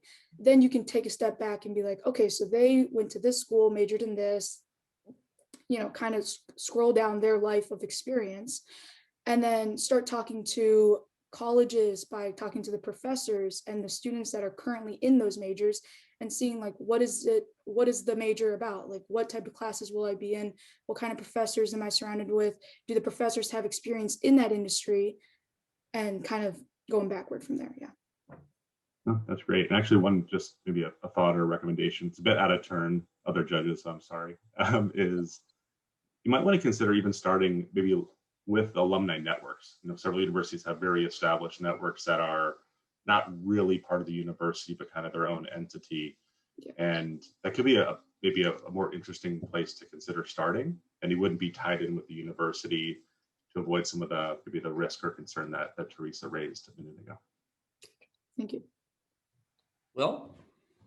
Yeah, this was great. Do you think there are certain majors or disciplines where this would be more relevant and others where it would be a little bit harder to communicate the value of some of these majors? That's a good question. I'm going to pass that on to my co-founder, Sanaya. Can you repeat that question one more time, please? Yeah, of course. My question was, do you think there are going to be any majors or disciplines where this is more relevant and others where it will be a little bit harder to communicate the value of taking that major on and using it? As of right now, based upon the information that we've recently studied, I don't think that would be a problem. But as we go further into the business and looking more into different majors, different professions, then that might raise a problem. But as of right now, I don't see that happening. Hey, Pete. Question, first off, great presentation. Definitely a big opportunity, which leads me to wonder, how can you ramp this up really quickly without spending a lot of money? And I've been thinking, I'm trying to figure out like whether LinkedIn is competitive or whether it's potentially, quite a quick learn platform. But I do think there's a lot of what you described that you could achieve through the LinkedIn platform. Even what John mentioned on the alumni networks. Have you thought about, how you might get some really fast validation through a proven platform out there? I mean, I realize you're bringing many differentiating characteristics, but I'm trying to think how you get proof points fast. Well, so our platform is similar to TikTok. The whole scrolling through the video and it doesn't really stop. It just kind of keeps going. People can look up their interests and kind of go from there. And I think just the engagement alone, TikTok is not so much as a platform anymore. It's more of a habit. People wake up in the morning, they go on TikTok, they scroll endlessly. They're not really thinking about what they're doing. So we are trying to take that habit and put it into a platform where they can engage in potential careers and potential majors that they can look into and just kind of get an overall, viewpoint of it. Not necessarily engaging and saying, hey, you're a really cool person, I'd like to learn more. Just having it viewed to them and having them, kind of get, foot in the water moment, just getting a visual of it and then going from there and hoping that they would engage in the colleges and they would engage in the alumni and they would want to learn more. We can't force people to do that, of course, but if we can at least get it to, their eyes and allow them to see it, And I think that is the type of engagement that we are looking for to then build off of. Thank you. No more questions, but any other pieces of advice from the judges? Yeah, I'll jump in here. I thought it was a great presentation. I'm really excited about the concept here. I also think that one of the potential advantages of something like this is it could be a great, and this goes back to my question earlier, it could be a great way for some of the smaller majors that have, fewer students or less recognizability to really advertise themselves and show the value and the merits of taking on a less traditional or a less common discipline. So that was where I was going earlier, and I think that could be a huge play for you. The other thing I was thinking is that schools could even potentially use this as a form of marketing to prospective students. Some students are in high school are going to say, well, I don't know what I want to study when I get there. How do I know that this is the right school for me? And by seeing the content about, oh, here's what we study in this major, here's what we focus on in that major, I think that could be really captivating when you're deciding on what school you want to go to. So again, great presentation, just a couple of pieces for thought. Thank you. And I would add that I wonder if you couldn't go through and at least explore a program from the Department of Education within that small business innovation research. I mean, there's a lot of disciplines that, where there are students needed, but there aren't students adopting. And it could be a non-dilutive way to build out the initial part of your idea. All right. Well, thank you, Team 8. Well done. We're now up to Team 11. Team 11, you can start to share your slides.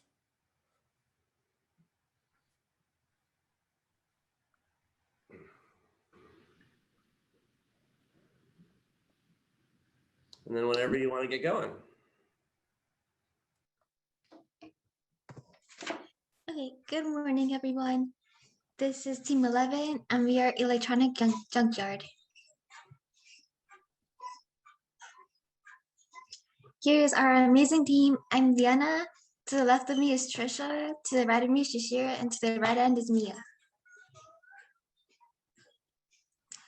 The problem we are trying to solve is the lack of an efficient and safe way to dispose e-waste.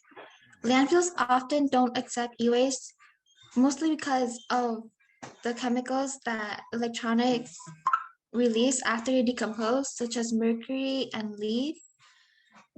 E-waste is also a huge contributor to climate change, making up 21% of it. This problem affects anyone with old or unused electronics that don't know what to do with them.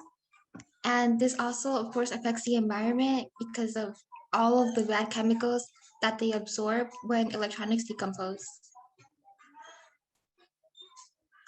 Our solution to this problem would be our app called Electronic Junkyard. This is an app that helps you sell your e-waste and quickly find the nearest electronic recycling center. Here's a video that quickly explains how our app would work. Ready to upgrade? Here is Joe. He is ready to upgrade his electronics. Unfortunately, if he throws it out, both him and the environment are harmed when the toxic materials decompose. Electronic Junkyard provides a simple solution by using the app. He easily identifies the parts that are recyclable by pressing the yellow button. Joe can then be led to the closest place that can recycle his used electronics by pressing this button. He could go to a store but would rather have an easier and more efficient method of removing his electronic waste. But no worries, since he is able to effortlessly sell his iPad through Electronic Junkyard. Joe then realizes he needs a computer and he can get some used parts right from the app at a low price on the app. But what will Joe get out of using Electronic Junkyard, you might ask? Easy. As he continues to buy and sell, he will earn reward points for his contribution to keeping our Earth safe. Thanks to Electric Junkyard, Joe was able to get rid of his e-waste in an efficient manner, save money, plus save the world too.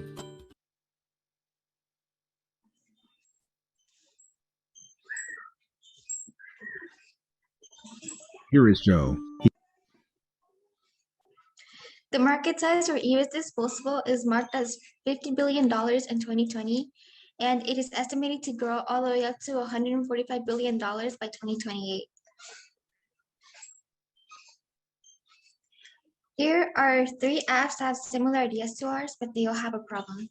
Retriever is a great way to get rid of e-waste, but it doesn't give the consumer back profit.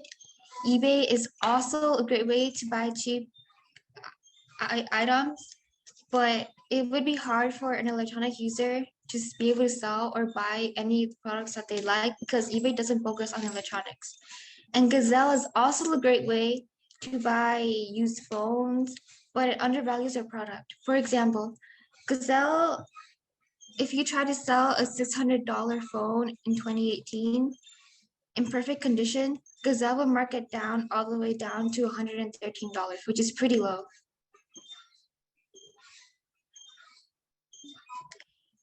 We would partner up with app stores such as Apple and Google. We could partner with scrapyards, tech support, and shipping companies such as Shipping Easy.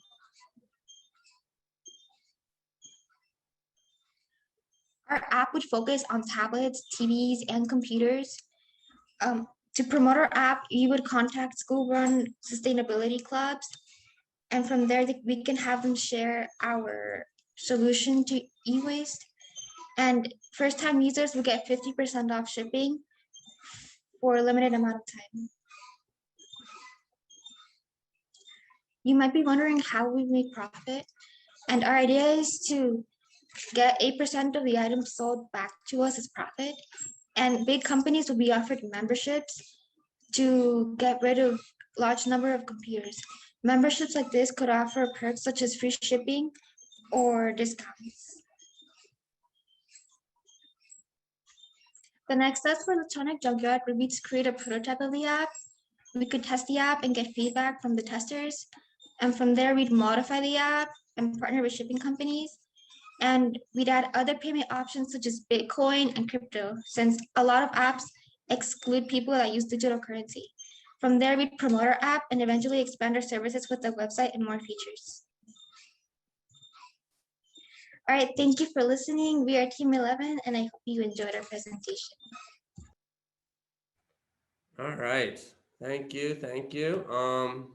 Let's see, Mohsen, are you back on yet? He was having some audio problems. Okay, so we're gonna go right to Teresa. Great, thanks so much. I love your video. That was really, really cool.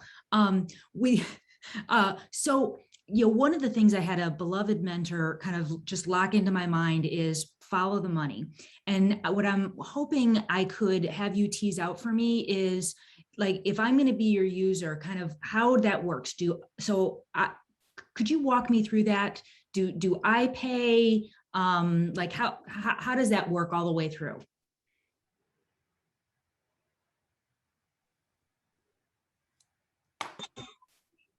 Okay, for that question, I'll have one of my team members answer that. Thank you for asking. Could you repeat that question again? Sure. So I'm trying to figure out who pays and just want to make sure that I really understand it. So if I've got a used electronics, of which I actually have several, so I would love your offering. So how does it work for me? So you can sell your product through the app, and then you'll earn some profit, say $50, and then we would earn 8% of that. Okay, got it. So I'm not that helps a lot. So it's not so much that I'm getting referred to somewhere to drop it off, is that I actually am reselling it. So you're a marketplace that allows the reuse of the products. Yeah. Okay, great.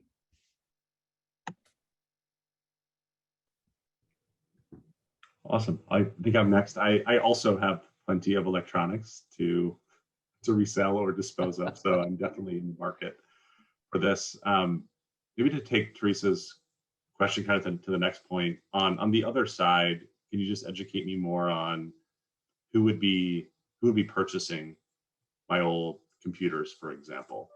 Is it a recycling organization, or would it be someone who's actually in the market to refurbish or resell or reuse the components for new electronics?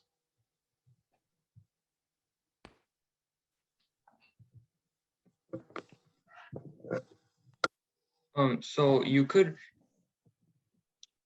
anyone can buy your electronics on the app, like similar to eBay. but you also have the option of finding a recycling center using the location services on the app. And these centers, such as Best Buy, can take your electronics and recycle them for new products.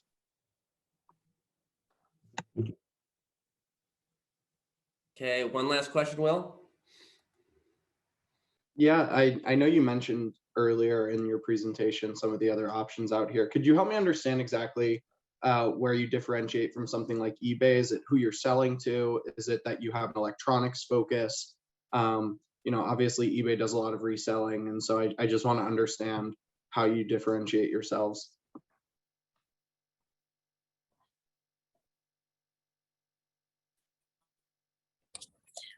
Our product is different because we focus on electronic waste, and eBay has a greater array of items, so it would specialize in electronic waste and different options. You can get rid of your old electronics. So say you don't want to sell it, you'd have another option of bringing it to a center that would recycle it for you.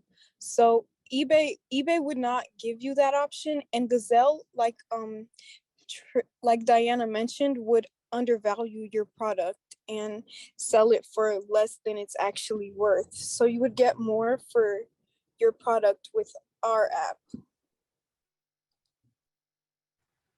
Great, thank you. All right, any last minute feedback or advice for the team? All right, well, thank you, team 11. We'll go to team 12. Pull your slides up.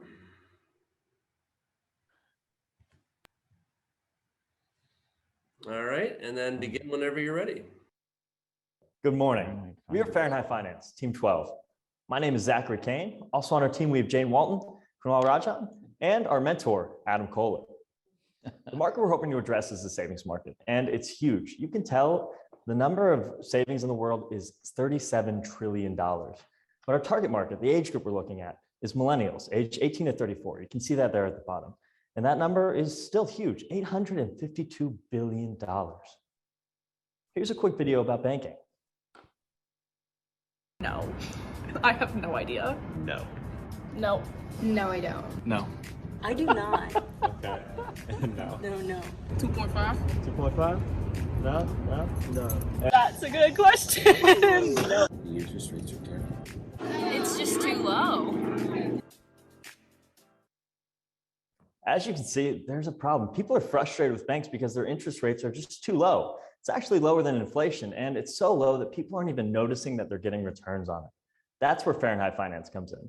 We've created high yield, high interest savings accounts where you can actually make money while saving money rather than losing purchasing power to inflation like you're probably doing right now with your current bank. How are we going to do this?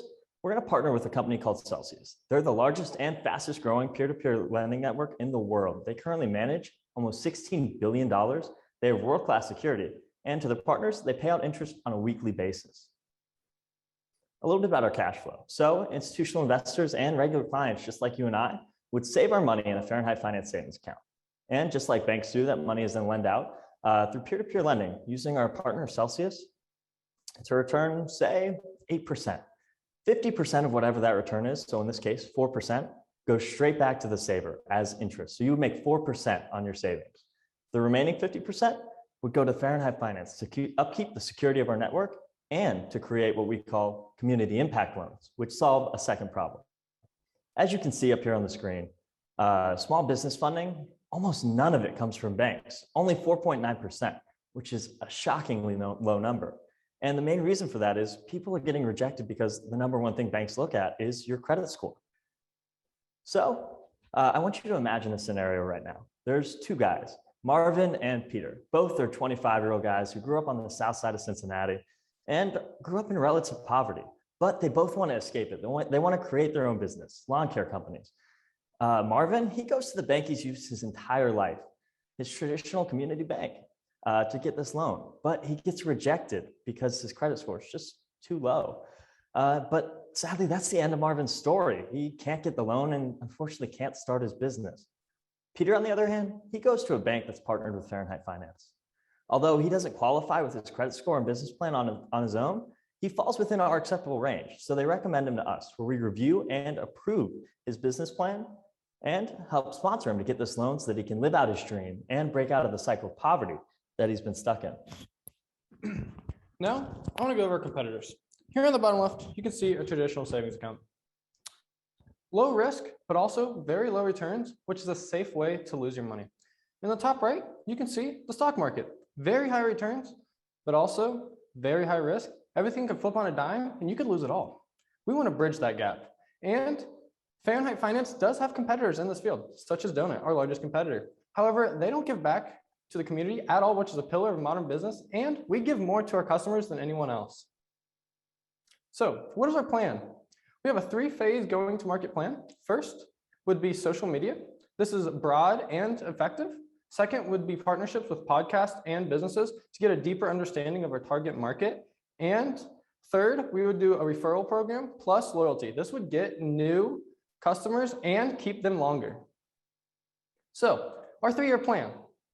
First, we plan to manage $1 million or more in the first year, then over double that in subsequent years. I want to point out some things, such as our first year, first community impact loan distributed, and then by our 3rd year, 15 community members impacted that will change our community for the better.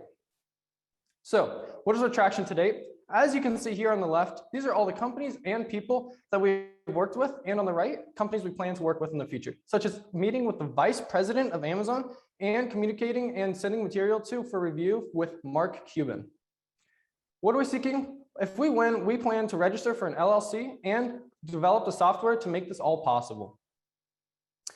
Thank you, and we're ready for any of your questions now. All right, Pete, you lead off.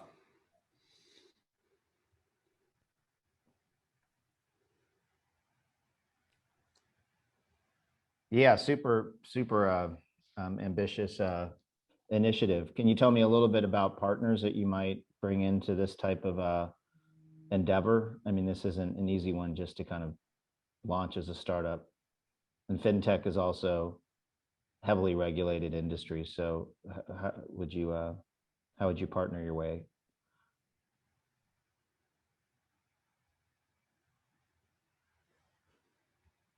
I think you're on mute. Oh, did my question So come sorry. across? Okay. All right. Okay. Thank you. So right now, Kunal is pulling up onto the screen one of our partner slides. We showed this a little bit earlier. The big one to point out there is 10XTS. They're a company located in Northern Kentucky, and we met with them last week to discuss regulations because this is what they do. They create APIs, which are necessary, which is the key technology to make this possible. And one of their heads, Brian Holian, has been working with us and is interested in working with us more in the future. We've been in communication with him several times about moving this forward, but they actually just got approved and created a banking venture. So it's the perfect time and the perfect partner for us there because obviously, like you said, it's heavily regulated and we're still young and not, banking lawyers. So it's key to expand our team and have those partnerships. Okay. Thank you very much.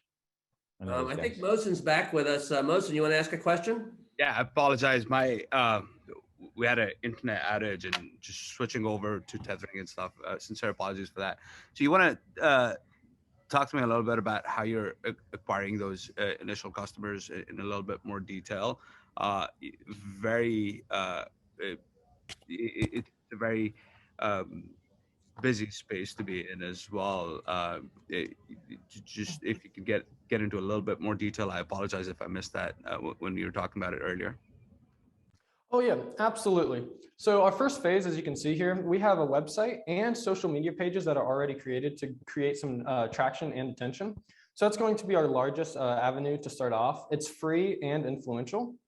And then we're going to do phase 2, which is we're going to partner with some business podcasts, to get people that are in the finance world to start investing with us, and then local businesses. So for the reserve saves, they can actually grow that money instead of just having it sit in an account and lose money, but still be readily available. So if anything ever happens with their business, they can take it out with us and use it however they need.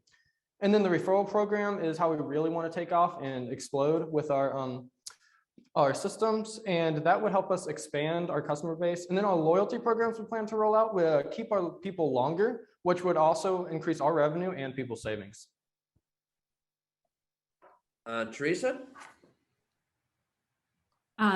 Thanks so much. I think, obviously fintech from a diving level of difficulty, it's a very sophisticated space. And so I really applaud you for kind of just going after it and all the connections that you're making to really kind of dig deep in it. I think I'm trying to understand, you are gathering money from individuals and guaranteeing a 4% return, if I'm following that. And then you're making peer-to-peer loans and you're qualifying those. I just want to make sure I understand what you're doing and what partners are doing. Yeah, so the peer-to-peer loans, that would be through our partners, either Celsius for the 8% that we get, or for the loans that we are giving out to our community. We are also going to be partnering with some banks, so they hold that aspect of vetting people. And then we're also going to look over business plans or such, so they can be better vetted for the loan. That's something that's just not looking at credit score.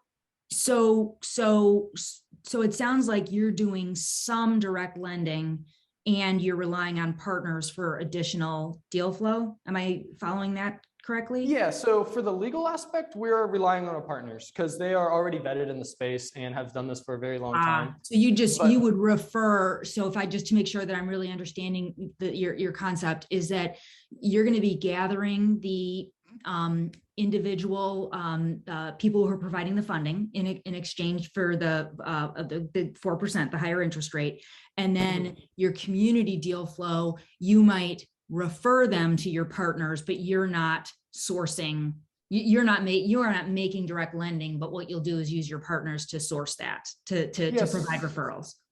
So with that, we're actually going to partner with banks. They're going to vet the people. And as you can see here in the blue, that's our community impact loans. So we match whatever the customers get in returns to give back to the community. So that does come from us. And then as you can see here, we have a default rate about 5% with an interest of 7%, which totals us a 100.1% roughly, which gets reinvested to community impact loans. And that is the amount that we are personally giving out to help our community. We're just helping our partners vet the people and do the legal aspect of things. All right, that's all the time we have for questions. Judges, any other comments or thoughts for them? This is just Teresa. Again, it's a super important space as you think through partnerships. One of the things you might think about is folks that are quasi-government banked as being interesting partners. Folks like there's an organization, HCDC here in Cincinnati. They've got a lending arm that does a lot of small business lending. There's also oh gosh, Pete, who's Centrifuge? I'm totally blanking. Say it again. No, not EY. They're they do micro lending. They're out of Columbus. Anyway, there's lots of different. Yeah, right. EBCI. Thank you. Thank you. They're based here. Yes, EDCI is or ECDI. ECDI is another one. Yeah. So, yeah, that might be really interesting to do some more kind of research in that space because they could be extremely logical partners for you. Great comment. Well, thank you so much. That is great feedback. And if you're using 10XTS, you're definitely going to want to look at the DeFi space as well. They can help you provide digital assets in going in that direction too. Yeah, Okay, we're looking into that a little bit with them. Okay, thank you, Team 12. Okay. Thank you so much. Our last team, Team 13. Our 10th team overall, Team 13, you can bring your slides up. And then whenever you're ready to get going, go ahead. All right, just want to make sure I was off mute.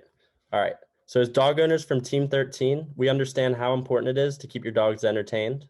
Circle Toys makes plush chew toys for dogs where the fun actually lasts. I'm Josh, the CEO of Circle Toys and an NKU entrepreneurship student. My experience as a serial entrepreneur in the industrial hemp fiber space has taught me what it takes to transform a startup into a successful company. Noelle is the CMO of Circle Toys and is finishing up her senior year of high school. She has a special talent for making things look aesthetically pleasing and relates to our customers from her own negative experiences with plush chew toys. Imagine You're having a fun time playing with your dog in the new plush toy, but go inside after an hour to cool off and grab a drink. Fast forward 15 minutes later, you head back outside to stumble upon the sight of your dog eating the stuffing out of the ripped toy you just bought him. Immediately, your heart begins to race because you're anxious about how much of the synthetic stuffing material your dog has actually swallowed. To see if other dog owners can relate to a story like this one, we posted to 3 different Facebook dog groups. 26 out of the 49 comments received highlighted consumers' frustrations towards the lack of durability in the plush toy market. We also had conversations with several dog owners at the dog park, and most of them expressed the same frustrations.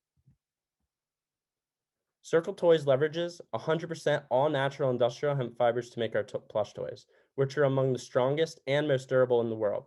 Furthermore, Circle Toys have the added benefit of being environmentally friendly. The findings from our research show that the plush chew toys market segment is projected to record a 6.3% compound annual growth rate from the year 2020 and reach $1 billion by 2027. Circle Toys' marketing efforts are primed towards US millennial generation dog owners who make up the majority.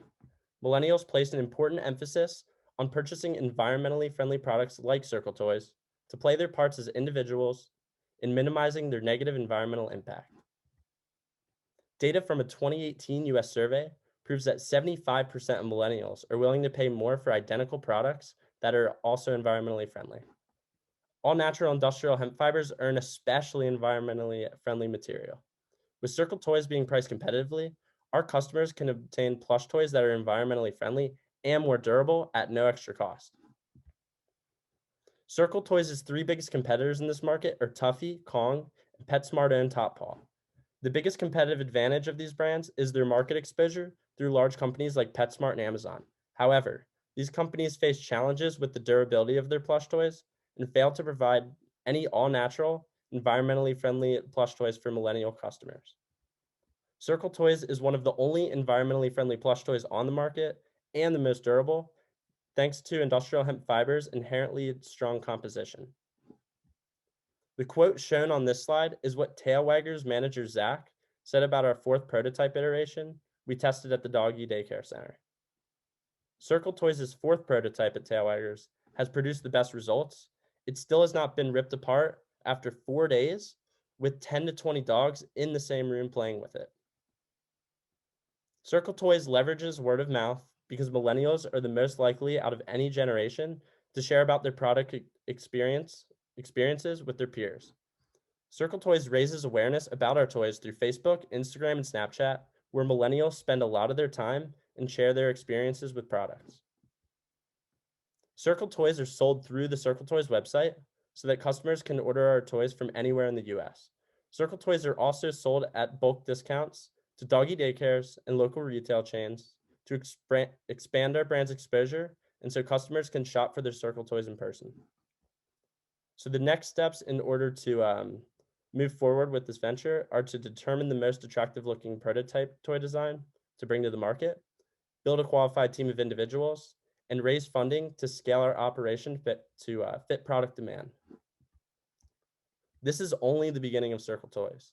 We will eventually add other all-natural industrial hemp-based dog products, such as leashes, collars, and other accessory items to the mix, following the growth of Circle Toys. Jump on board with us for a doggone great adventure. All right. Thank you, Team 13. John, you got the first question. All right. That's really cool stuff. I actually have a boxer myself who has destroyed some toys in surprisingly fast time over the years. So I totally see the need personally and certainly in the market. I think you've done a great job of outlining your competitive set from other products in the market. I recognize those from just shopping as a consumer myself. I saw the high level on your go-to-market and almost your marketing approach. Can you go a little bit deeper on that for me and explain kind of how you would articulate your brand proposition to consumers, where you would focus as your main benefit, and some of the features or the reasons to believe, so to speak, on why they should trust or try Circle Toys over some of the other ones that they've experienced or are familiar with? Thank you for the question. Yeah. So As far as that goes, we have results with our prototype tested at the Doggy Daycare Center from Tailwaggers manager Zach. He's seen toys throughout all his years working there. He's been working there for quite some time. And he said that no toy in the daycare center has lasted more than 1 or 2 days. So we already have proven results with our rough design of the prototype from prototype number 4, which have just not been seen yet, with 10 to 20 dogs in the same room playing with it, when a lot of the plush toys rip up within 5 to 10 minutes after buying them. As far as our marketing strategy goes, we're going to leverage word of mouth, because a lot of times dog owners like to talk a lot about their pets, as you can see with the Facebook dog groups on Facebook that we posted to. So a lot of people are more than happy to share about their dogs everywhere I go, including my workplace. Everybody loves to talk about their dogs, shows pictures. So we see word of mouth as a very powerful tool to spread the word of our product. Also, social media, millennials spend a lot of their time here compared to other generations. Gen Z does as well, but they're not our focused target market. So just because they're going on these platforms a lot, we are gonna create our own page, the Circle Toys page, reach out to individuals, encourage individuals to like our page, and possibly even do advertisements through Instagram and Facebook, as well as Snapchat.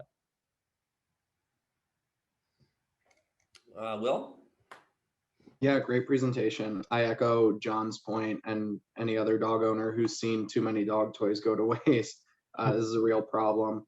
But I'm curious, you know, at least in my house, I have 2 German Shepherds. We go around that by, you know, getting some strong rubber toys or just some like heavier duty toys. And so I guess my question is, do you see this as a new style? Do you see this as the way of purchasing plush toys in the future, or do you see this as the new trend in dog toys, that we're going to be looking for more environmentally sustainable and more durable products? So I think that really, and that's a great question that you asked, William. So as far as that goes, the people that want plush toys specifically are what we're looking at as far as our customers go, specifically millennials, because they care a lot about the eco-friendliness. And a lot of almost every single plush toy out there right now, especially from the major brands, are produced using synthetic fabrics, and they're both less durable and sustainable. So we have the competitive advantage in that realm. And I see this as the future of plush toys. These other toys are going to exist, like the rubber ones, like you mentioned, and that just comes down to consumer preferences. But you always have a market for plush toys and people looking to purchase plush toys. Yeah, absolutely agree on that point. Thanks, Josh. Appreciate it. Pete, one last question.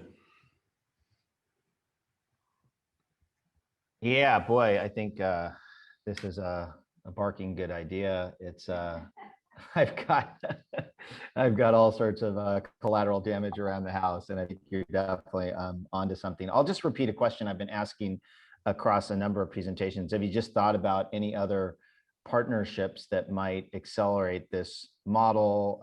Environmental groups, knocking on the door of Purina or Mars Pet Food or others that are always looking for you know, devices, accessories that might sell the core business, but and then they're all kind of talking about being eco-friendly, this and that, and maybe haven't, you know, done all that they want to do with packaging and the like. But here you have the plush toy that's eco-friendly. So we're looking actually as well, like after we expand through daycare centers, as well as retail chains, like smaller retail chains, like more local, because we see ourselves more competitive in that realm. We're looking to expand to pet shelters, because a lot of them have a need for toys. Yeah. A lot of them have a need for plush toys, and they have multiple dogs sharing one toy. And it's already proven to have done well in that setting. So we are looking to work with them. And we're also looking to work with the people that I mentioned as well. Yeah. Good, thank you. Any last minute feedback or words of advice from the judges? All right. So sorry, this is Oh, Teresa. I'll just say, okay, go ahead. your consumer research was really compelling. Like that was, great how you kind of worked your way through Facebook groups and all of the different, and that you're in your fourth prototype. So really well done. I think that the two comments, one, I want to come back to John's initial line of questioning is that, if you really have a fabric that might be able to get knocked off no matter what patenting you put around it, but the more you can have a brand and a strong brand, that gets a lot harder to that's a lot more defensible. At the same time, if any part of it's going to go through retail, that kind of like, oh man, the margins, and just making sure that as you kind of got that in mind of how much margin it's going to take to to sell through retail. But it's super interesting, and again, really, really well researched to date. Thank you. I appreciate that. Great. Okay. Well, congrats, Team 3. Good job. We are now at the end, and we let the judges go do the inevitable of debating and figuring out who did the best here. But we're going to let them move out to a Zoom chat room and leave us right now. But that's going to take them about 25 minutes. But I know we've been playing a lot of Justin Bieber kind of in the background here and all that, but we've got something to even up that one more. So we've got the master of trivia who's going to join us, and we're going to play some great trivia questions. So everybody but the judges, please stay on. And all the students, please stay on here and participate in this trivia contest. I want to introduce Eric Wiseman, who is here at Centrifuge. He knows more trivia. He knows trivia about trivia. I mean, I'm just absolutely amazed at the stuff he knows, and he will challenge your thinking to no other way. Oh my goodness. So enough of the intro. All that stuff. I also want to make sure we get Musin transferred over to the Zoom meeting here. Hold on. So I want to make sure to the chat room. So Zan, I want to make sure Zan gets him moved over. So Zaina, can we get Musin moved over to the judges room before we start here? How do we Yeah, give me just a second. It's kind of feeling left out. It's like, wait. Yeah, I know. We left you behind here. We did all this stuff and had you sit here for. You had to play the trivia questions. Yeah, maybe. I don't know. Maybe the trivia question. No, all the presentations were just absolutely fabulous. So can't wait to start talking about those. Okay, 1 second here, Eric, and then we'll yeah, sure. let you roll. All right, there we go. You gave me quite the intro. So Eric, it is all yours. I will go on mute, and I may play a little bit myself, but even though I've seen some of these questions in the past, I know how tough they are. They're fun. It's just fun. So good morning, everyone. I am Eric Weissman with Centrifuge, so Vice President of External Relations and Union Hall Services. Been with Centrifuge for 8 years, so part of the founding team. And this program is really in its second year, and I'm really proud of what Zand and Zaina and Abby and Mike and Pete and others have all put together to bring this thing forward. The initial kernel of this idea was something to get us all through the summer of COVID last year. But due to the momentum and due to the really positive feedback that we got, we kept it back and brought it back for another year. So thank you all for participating. I watched a lot of the sessions this morning. Saw some people calling in from Illinois. I think that's fantastic, all over the place, all over the country. So it's really great to see how entrepreneurship is really in pockets and in areas and ecosystems throughout the country. Just as a little plug on ecosystems, so I'm pretty passionate about what we've created here in Greater Cincinnati, and this thing called an entrepreneurial ecosystem, which is like a rainforest. When you think about it, it can't all be tall trees. There's got to be ferns. There's got to be things in the middle too. So anyway, ecosystems is something that I'm really passionate about. I teach a class at Miami University on entrepreneurial ecosystem building. And so I'm looking for that to invade the rest of the universities and places of higher education, throughout the country, but really looking at supporting entrepreneurs. So for the next few minutes, we're going to play some trivia. This is honor rules, no big grand prizes, but we'll see if you guys, let me pull the chat up here, because what I'll do is I will put some of these questions in the chat, and then we'll just mess around and you can answer your questions in the chat. But yeah, no grand prizes. Maybe get a signed Pete Blackshaw Centrifuge mug or something like that if for the people that get the most answers correctly. So what we'll do is I will put this question in. The first category, I call this music theory. But so let me see how we do this. Got it. So put the following Drake albums in order of when they were released, from oldest to newest, to the most recent. Put these Drake albums in order from when they were released, oldest to newest.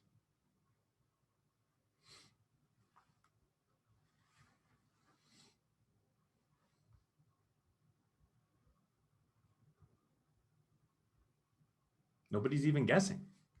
Is it that difficult? Everybody knows who Drake is? There we go. Now we're getting some. All right. It's good.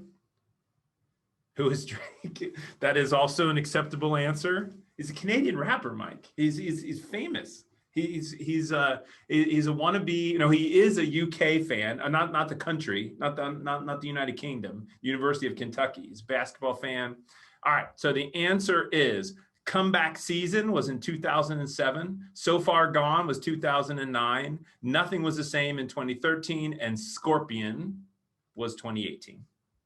So that was the Drake portion of this.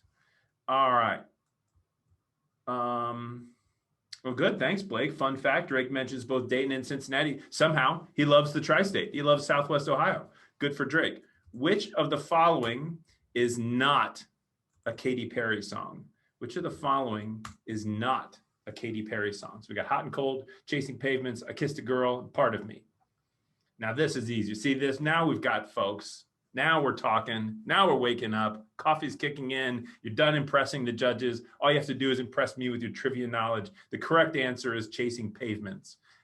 Bonus question, or bonus if you know who's saying that, who is Chasing Pavements. Yes, correct. Adele, of course.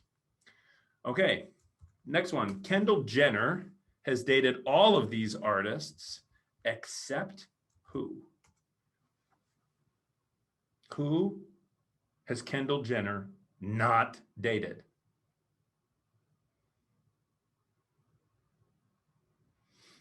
Good. Somebody got it there. Let me scroll up.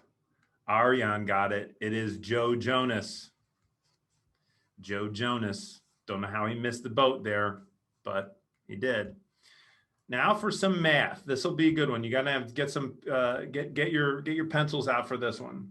So we want to add up the original members of the Beastie Boys. So how many people were in the Beastie Boys, plus how many Beatles are alive today, and multiply that by the members of Migos.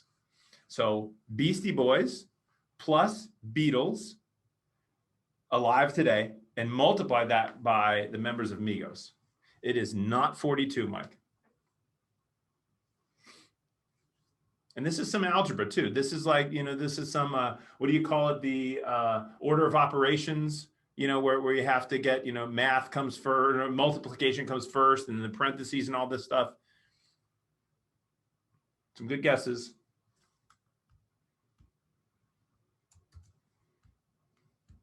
Okay, pencils down. The correct answer is 15. There are 3 members of the Beastie Boys. There are only 2 Beatles alive, so that number is 5. You multiply that by the members of Migos, and it's 15. Sanaya, very close. We're going to give you credit for. Oh, yeah, and Alexandra, Alex, you got that 18. That's close enough. They could have had some, some parentheses, in the middle there that Eric, the Beastie Boys is a little bit older for this crowd. I'm not sure. If you would have said that's why they call it trivia, Abby. That's why they call it trivia. If you All would have right. said One Direction, I think more people would have got it. But you know, I appreciate the hard questions here. Pikachu is what type of Pokemon? We've switched out of music now, but what type of Pokemon is Pikachu?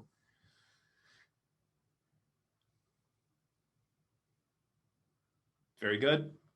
He is an electric type. It is an electric type. Does Pikachu have a gender? Does anybody know that? That's not a question. I mean, that's a question, not a trivia question.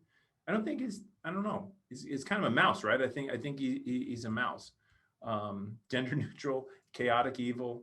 What is the final evolution of Squirtle? Another Pokemon question. What's the final evolution of Squirtle? Wow, that is quick. Y'all know your Pokemons is.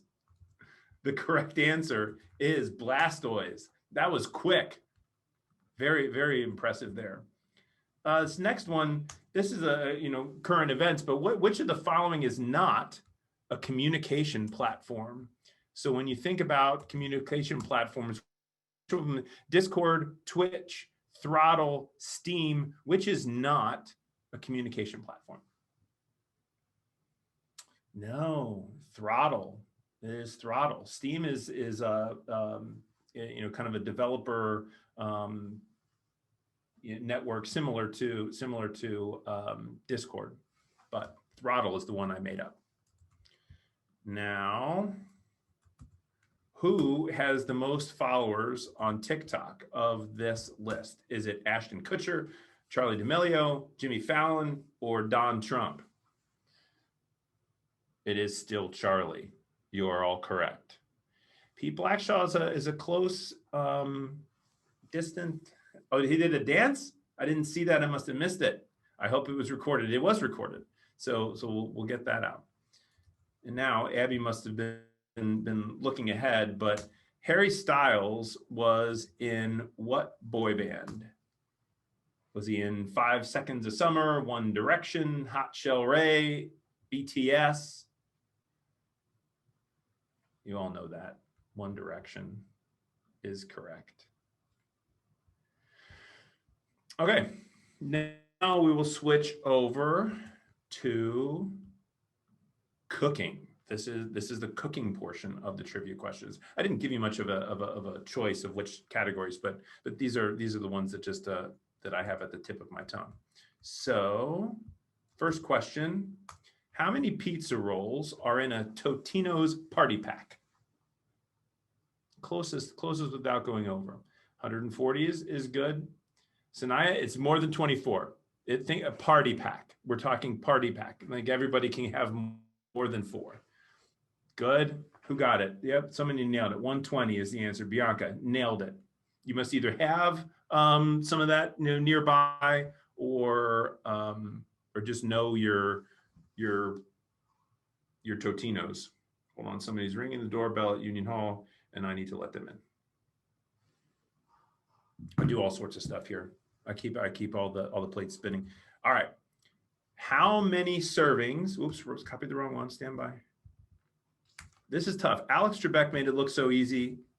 He didn't have to do all this stuff. How many servings in a typical Maruchan ramen noodle package? How many servings are in a typical ramen noodle package?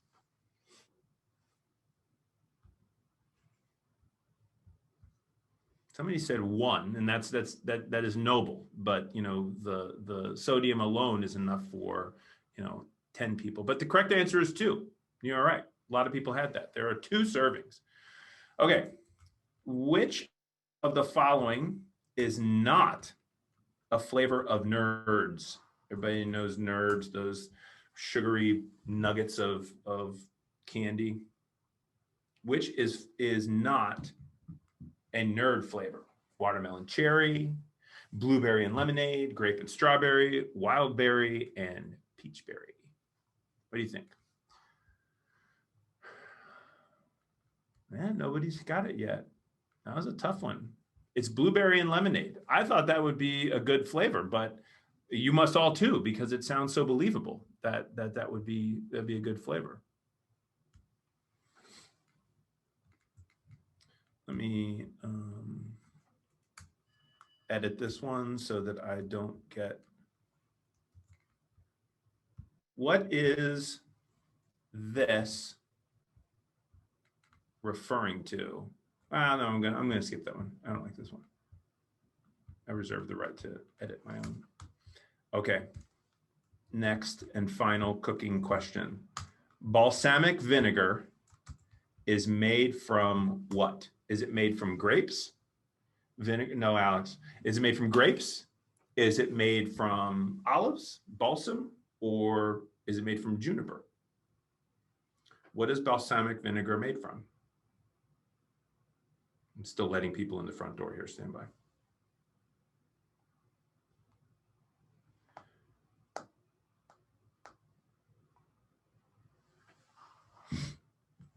The answer is grapes. It is made from grapes.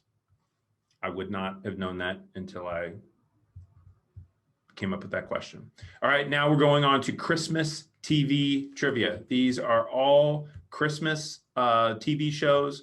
So they're you know, when I was a kid, well, not only did we communicate with like cave paintings and stuff like that, but it was a big deal when the TV shows would come on, because that was the one time a year. Then all of a sudden DVDs and, you know, VHS tapes, and now it's streaming, and now you can see The Grinch Who Stole Christmas and Year Without a Santa Claus whenever you want to. But when I was a kid, it was a big deal. So at the end of The Grinch That Stole Christmas, how many sizes did the Grinch's heart grow?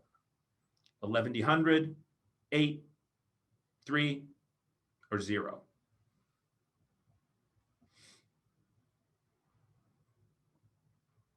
Very good. We've got some Seuss fans and some Grinch fans there. The Grinch's heart grew 3 sizes that day. Good for him. Good for all of us to learn that lesson of the true meaning of the holiday. Which reindeer was Rudolph's coach in Rudolph the Red-Nosed Reindeer? So everybody remember that one, the stop motion animation. There was a coach, and he kind of gave Rudolph a hard time. That was the famous, you know, not invited to all the reindeer games. Who is his coach? Sanaya got it. Palash got it. Nope, Palash did not get it. I'm sorry. It's Comet. Comet was the Rudolph's coach. Staying in the same genre here is not Sam Weishmike. You're doing great though. What profession did Hermie the elf want to be? What did he want to be when he grew up? He didn't want to be an elf. He wanted to do something else. He was miscast in his role as an elf. Of course, he wanted to be a dentist. He wanted to fix teeth. That's how the abominable snow monster, you know, he had a toothache the whole time. That's why he was angry. Can't fault him for that.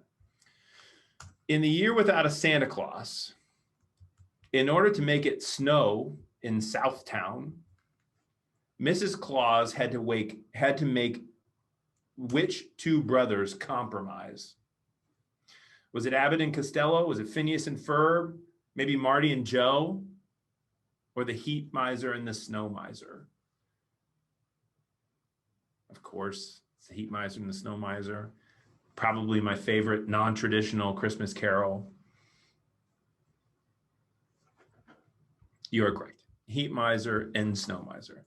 And the final question in the Christmas category is Die Hard, a Christmas movie?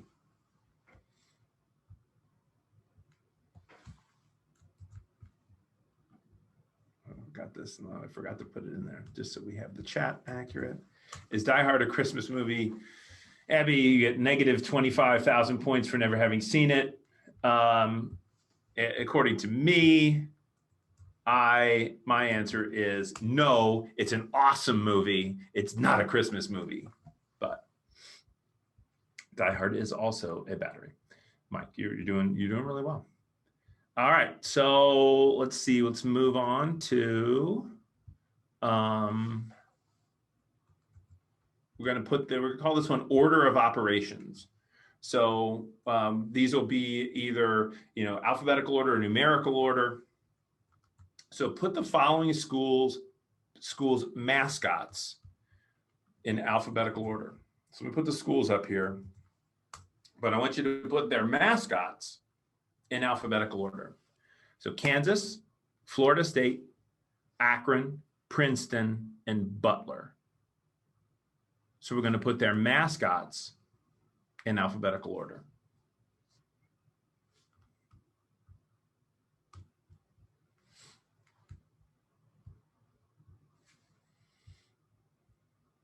Give you a little bit of time to figure this one out because there's some, you need to call on different parts of your brain.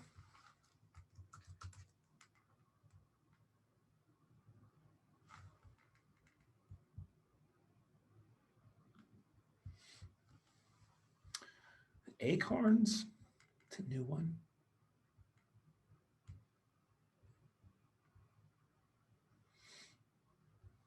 Okay, the answers are starting to come in.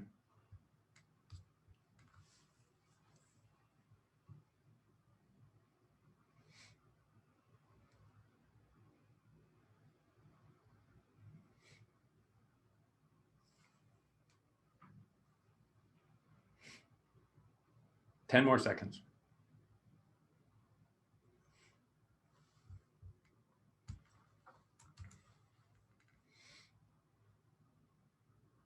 Yes, the Zips. That's the one. That's the one. The Geniuses. That's the Xavier. It's not the Musketeers. It's the Xavier Geniuses. The answer is the Butler Bulldogs, the Kansas Jayhawks, Florida State Seminoles, the Princeton Tigers, and the Akron Zips. That is that order. Now, put the following Ben Affleck movies in chronological order by their release year. So switch these around in order of when they were released. Armageddon, Batman versus Superman, Geely, Argo, and Pearl Harbor. I guess we all shouldn't be surprised that Ben and J-Lo are back together. They're like those, you know, those desk toys that you have that, you know, the balls that keep just banging back and forth and then pull together. I'm shocked by it, but you know, maybe we shouldn't all be.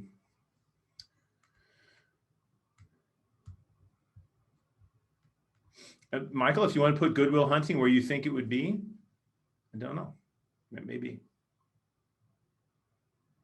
I think that would have been, that would clearly have been the first one, but.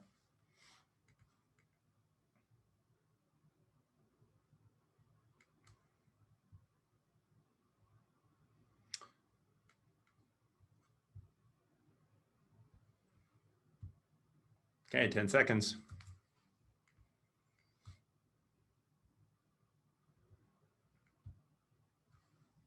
Good. Umanch got it. Right under the buzzer. Armageddon was in 98. Pearl Harbor was in 01. The epic Citizen Kane-like Geely was in 03. Argo was in 12, and Batman versus Superman is in 16. So good job for those of you that got that one. All right, next one. The order of Super Bowl appearances from the most to the least. So which of these teams have been in the most Super Bowls? And then go down to the least. So put these in order of how many times these teams have been in the Super Bowl. Not who you want to see in the Super Bowl, but.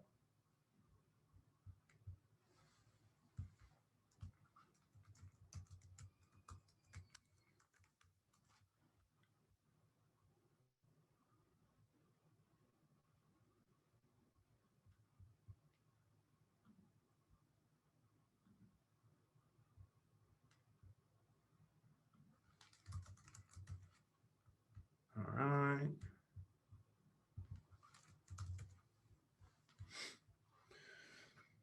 Very good. A few more seconds here.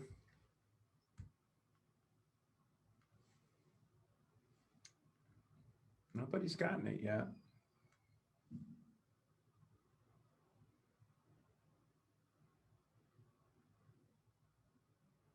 Give you a hint.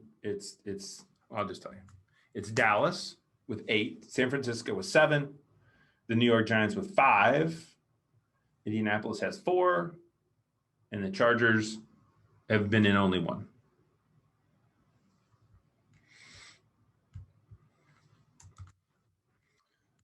Okay, final question in this category. Who are the last 5 teams to lose the World Series? So you can put these in any order, but who was the runner-up in the World Series the last few years?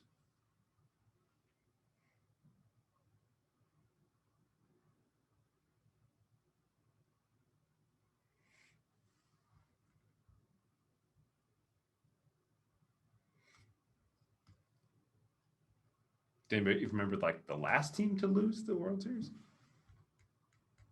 Or even to win the World Series? The Dodgers won it last year. The Rays, that's great. That is one of them. Good. Not the Rangers. The answer is Astros, Dodgers, Indians, the Mets, and the Rays. Those are the last 5 teams to lose the World Series. Adam, by the way, I sent you an email while this was going on. Give me a call after you get a chance to read that, please. Okay, next category, and this will be the final category. Mike, are you aware that we good on time? I'm assuming that we still you were good to start wrapping up here. So you can make this the last category. They should be back soon, and we'll fill for you after that. That's fine. All right, dead or alive? Dead or alive? Florence Henderson. That's Carol Brady, for those of you that this is really dating me of who this is.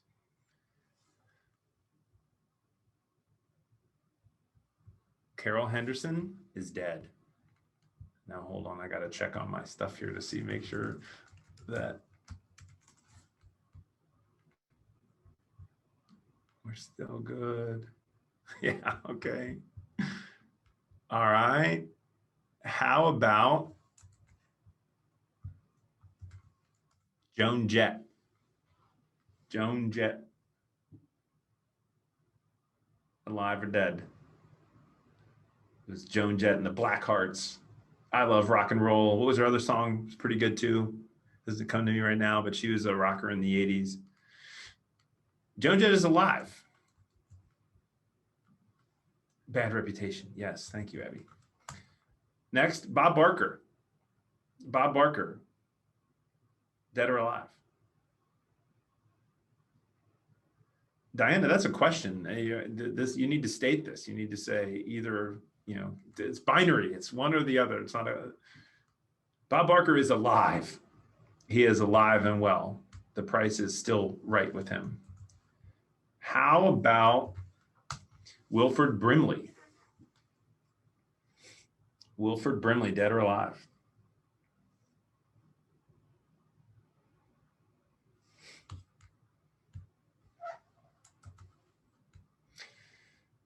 Wilford Brimley sadly passed on. He of oatmeal supporter and pitchman. But his best role, I think, Cocoon was good and all that sort of stuff, but The Natural is just fantastic. Natural is a tremendous film. I hope it still holds up. I haven't seen it in a long time. Speaking of movies that hold up, what about Christopher Lloyd, Doc Brown from the Back to the Future series? Is Christopher Lloyd dead or alive? Pretty confident answers pretty rapidly here, because you're right. Christopher Lloyd is alive. So that's all the trivia that I had for now to fill in, a half hour time. Again, I appreciate everybody's involvement. I appreciate all of the teams pitching. As I said earlier, I believe strongly that entrepreneurs will be the future of our country, are the future of our country. All net new jobs come from startups. You know, when you get to be a certain size, if you're, and I'm not picking on Procter & Gamble or Great American Insurance, you're Kroger, you're getting rid of as many people a year as you hire. Once you get to be a certain size, it's just a matter of attrition. There's only so many baggers you can hold on to, or call center people. So where do those net new jobs come from? And they're going to come from startups. They're going to come from teams like you all, and the teams that you want to work for. You know, entrepreneurial leaders, you know, that just have a healthy disrespect for the status quo and want to do things a little bit differently. That's where the jobs of the future are going to be created.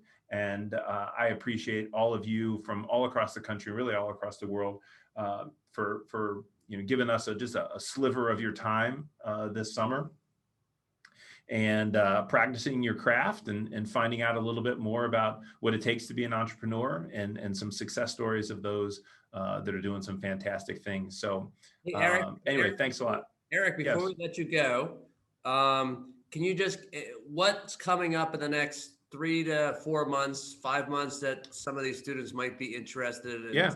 in touch with?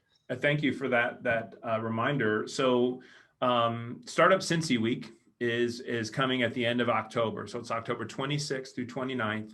It's our 5th year of doing it. Every community really has this type of a festival or this type of a celebration of the entrepreneurial scene.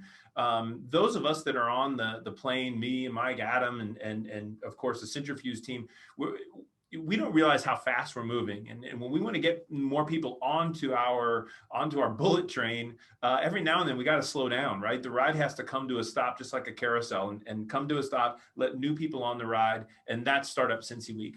So at the end of October, we're going to have days of programming. It's really the objective is to get more people engaged in the ecosystem. So look for more on that. Save the date will be coming out in the next few days, and then we'll be fashioning the content together in August, and probably mid-September we'll release the registration for that. But look for the theme is going to be reimagined. Startup Cincy Week reimagined. So we're playing with that prefix of reconvene, relaunch, recruit, respect. So all the content is going to rotate around that. The Centrifuge annual meeting is always a component of Startup Cincy Week. So that'll be that Tuesday morning, and we'll kick off with words from our VC network, as well as some of these large corporate, these big co's that are our partners. Kind of give you a sneak peek at what's on their mind, what's keeping them up at night, and what are some things coming down the pike. So that's a big thing to keep to keep in the forefront of your mind. For those of you that are getting involved or going back to campus, I just get engaged as you can, get as engaged as you can with your entrepreneur center or your entrepreneur scene. A lot of times they are cross-functional. A lot of times they're underneath the College of Business, but just seek out those types of networking events and pitch opportunities, and just understand that to me, there are 3 personas when you're talking about entrepreneurship. There's the founder. That's the locomotive, right? That's the engine at the front of the train. It's pulling everything along. They're the ones with the drive, with the energy. Those are the ones for which hurdles are just obstacles. We're just going to knock those things down or jump over them.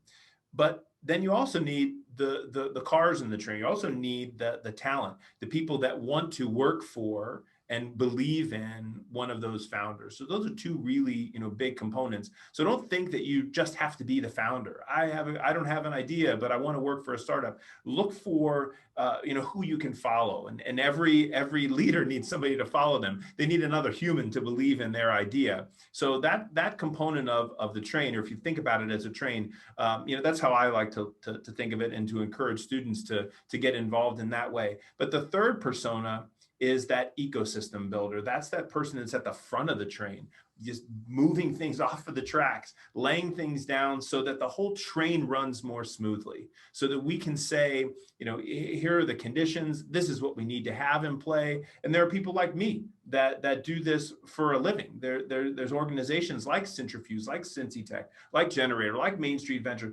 that are all intertwined with supporting entrepreneurs. but we have to have that founder first mentality. We have to focus on the locomotive, and we have to have that locomotive pulling some cars behind it. Otherwise, the whole thing doesn't work. So I encourage you to get involved and find ways to get involved within your ecosystems, on your universities, on your campuses, and in your cities, like Cincinnati, that has a startup week once a year. I would be disappointed if especially for those in some of the bigger towns, that there isn't already something in your town, in your ecosystem, that wants to have that, that opportunity to bring people out of the woodwork once a year at least. Eric, thank you so much. Great job with the trivia. By the way, which week are you going in to be the guest host on Jeopardy? I know you're coming up pretty soon, right? It's going to be the first week in November. You'll see me. I'm filming it next week. I am lying. That is not what's happening. Well, once again, big thank you to Eric. Eric really has been a driving force for Centrifuge since the beginning, and we're lucky to have him also spending time with us today. So thank you so much, Eric. Look in the chat, everybody, by the way. Abby just posted our handles, Centrifuge and Startup Cincy. We're on Twitter, we're on Instagram, we're on LinkedIn. Go to the website. You can sign up also for an email list. And we're always running events and webinars. Most of these are free. It's a great way to stay in touch. We do a lot of this stuff virtually. Hopefully we'll do more and more stuff in person, but I think you'll even see hybrid versions. So even for those of you who are outside of the city, you can participate in a bunch of these events. I think the judges have made their final decisions. We're just simply getting some of the final slides ready. I know a couple judges have joined us already, but I think Zaina's still working on final slides. So I think we're about 2 minutes away. So don't go anywhere. Everybody, please hang on. And we'll be announcing the winners in a second. Abby, you want to spin some music while we wait? Yeah, so in the spirit of one of Eric's trivia questions, I'm going to be playing a BTS song for you all.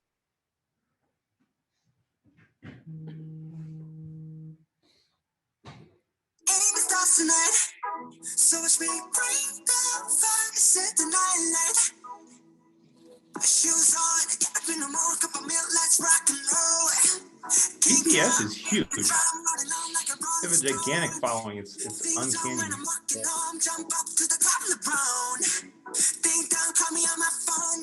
Regardless of their big following, I don't know any of these words, so I wouldn't say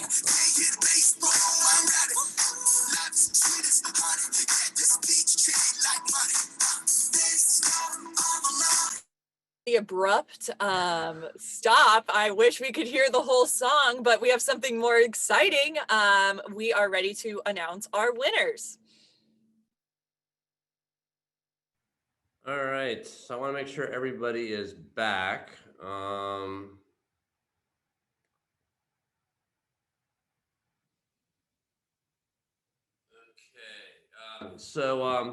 I'd like to introduce Luke, who's going to announce our winners and final choices here. So with that, take it away. Thanks, Mike. Glad to be here with everybody. I've been sort of lurking in the background with no video, watching some of the presentations. It's been fun. I only saw some of Eric's trivia, but I'm sure it was the best trivia we've had in a long time.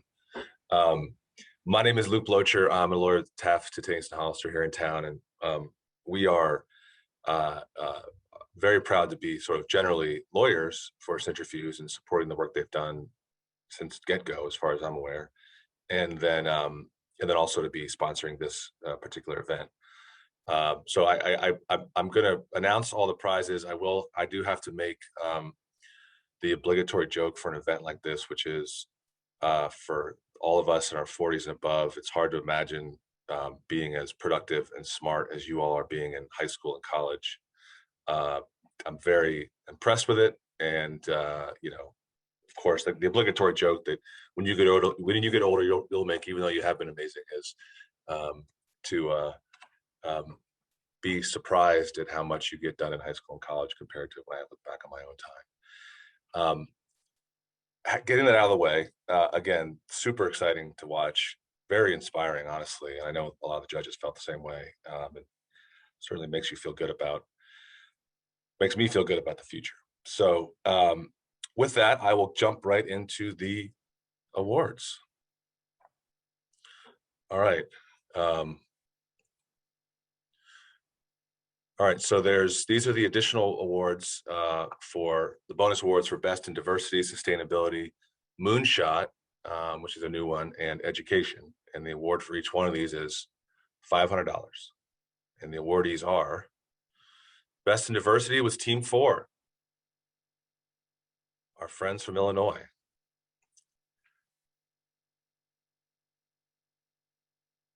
Best in Diversity, also Team 5.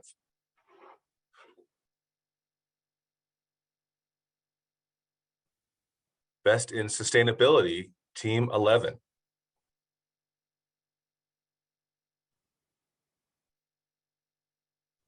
Best in the Moonshot, Team 12. Best in Education, Team 7.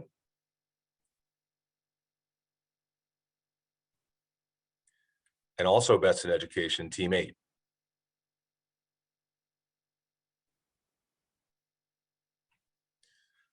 Okay, this is the second place prize. And is this the existing or new track?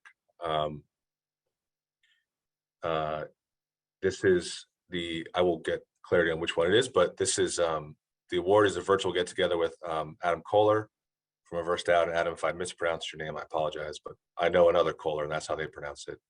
And Mr. Pete Blackshaw himself, who you all saw today, but I think Adam was here as well too. Yeah. So we second also place. have Luke, I'm sorry, we also have Marvin, another startup person, and John Steger, who is on staff with Centrifuge Startup for those Okay. prizes. Awesome. Okay, so this was existing track. Second place, I guess we're gonna do both for both of them. So second place for existing track, Team 13. Congratulations. And second place for new track, Team 2.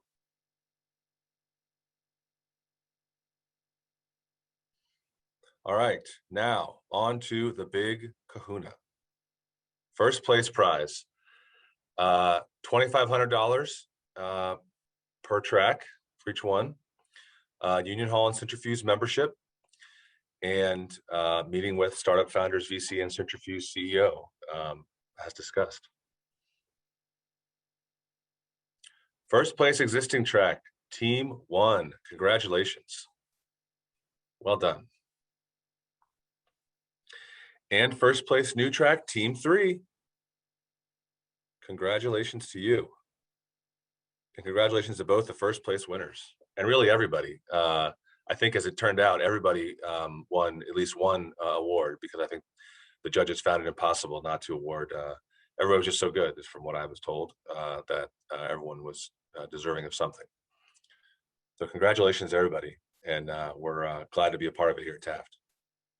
Great. Well, first of all, thank you to all of our sponsors again, P&G, Kroger, First Financial, Taft, KMK. Without their support, these prizes, the effort would not be possible. This is really, betting on the future, and we really appreciate your support, and not just financially, but also I know a number of these organizations invested some time to really help us. So thank you very much. As far as the teams go, listen, hey, you all won whether you realized it or not. I know everybody won prizes, but at the same way, you did some tremendous things over the last 6 to 7 weeks, and you did tremendous today. So congratulations to all of you. I encourage you to take advantage of these connections you've made. We've talked about different ways to follow up, and you all have many of our emails, so please stay in touch. Let us know how we can help move things forward and make great things happen. I mean, entrepreneurs will change the world, and you are our future entrepreneurs. Pete, do you have any last minute thoughts? Grateful to everybody for all your contributions this year. I think we were all blown away by the presentations. I was joking earlier with the judges that, maybe not joking so much, that I'm tempted to leave my job and join a few of these startups. But I want to just reiterate our commitment to help you in any way. If you want to take this to the next level, you're onto a big idea. And also know that even if you don't continue, know that this community is waiting to support you when you are ready to really push hard on a startup idea. There's tremendous potential here. Again, we're looking to build the #1 startup hub in the Midwest and the top innovation center in the country. So thanks again to everybody who contributed, our sponsors, and most importantly, the entrepreneurs who are in fact changing the world. Thank you.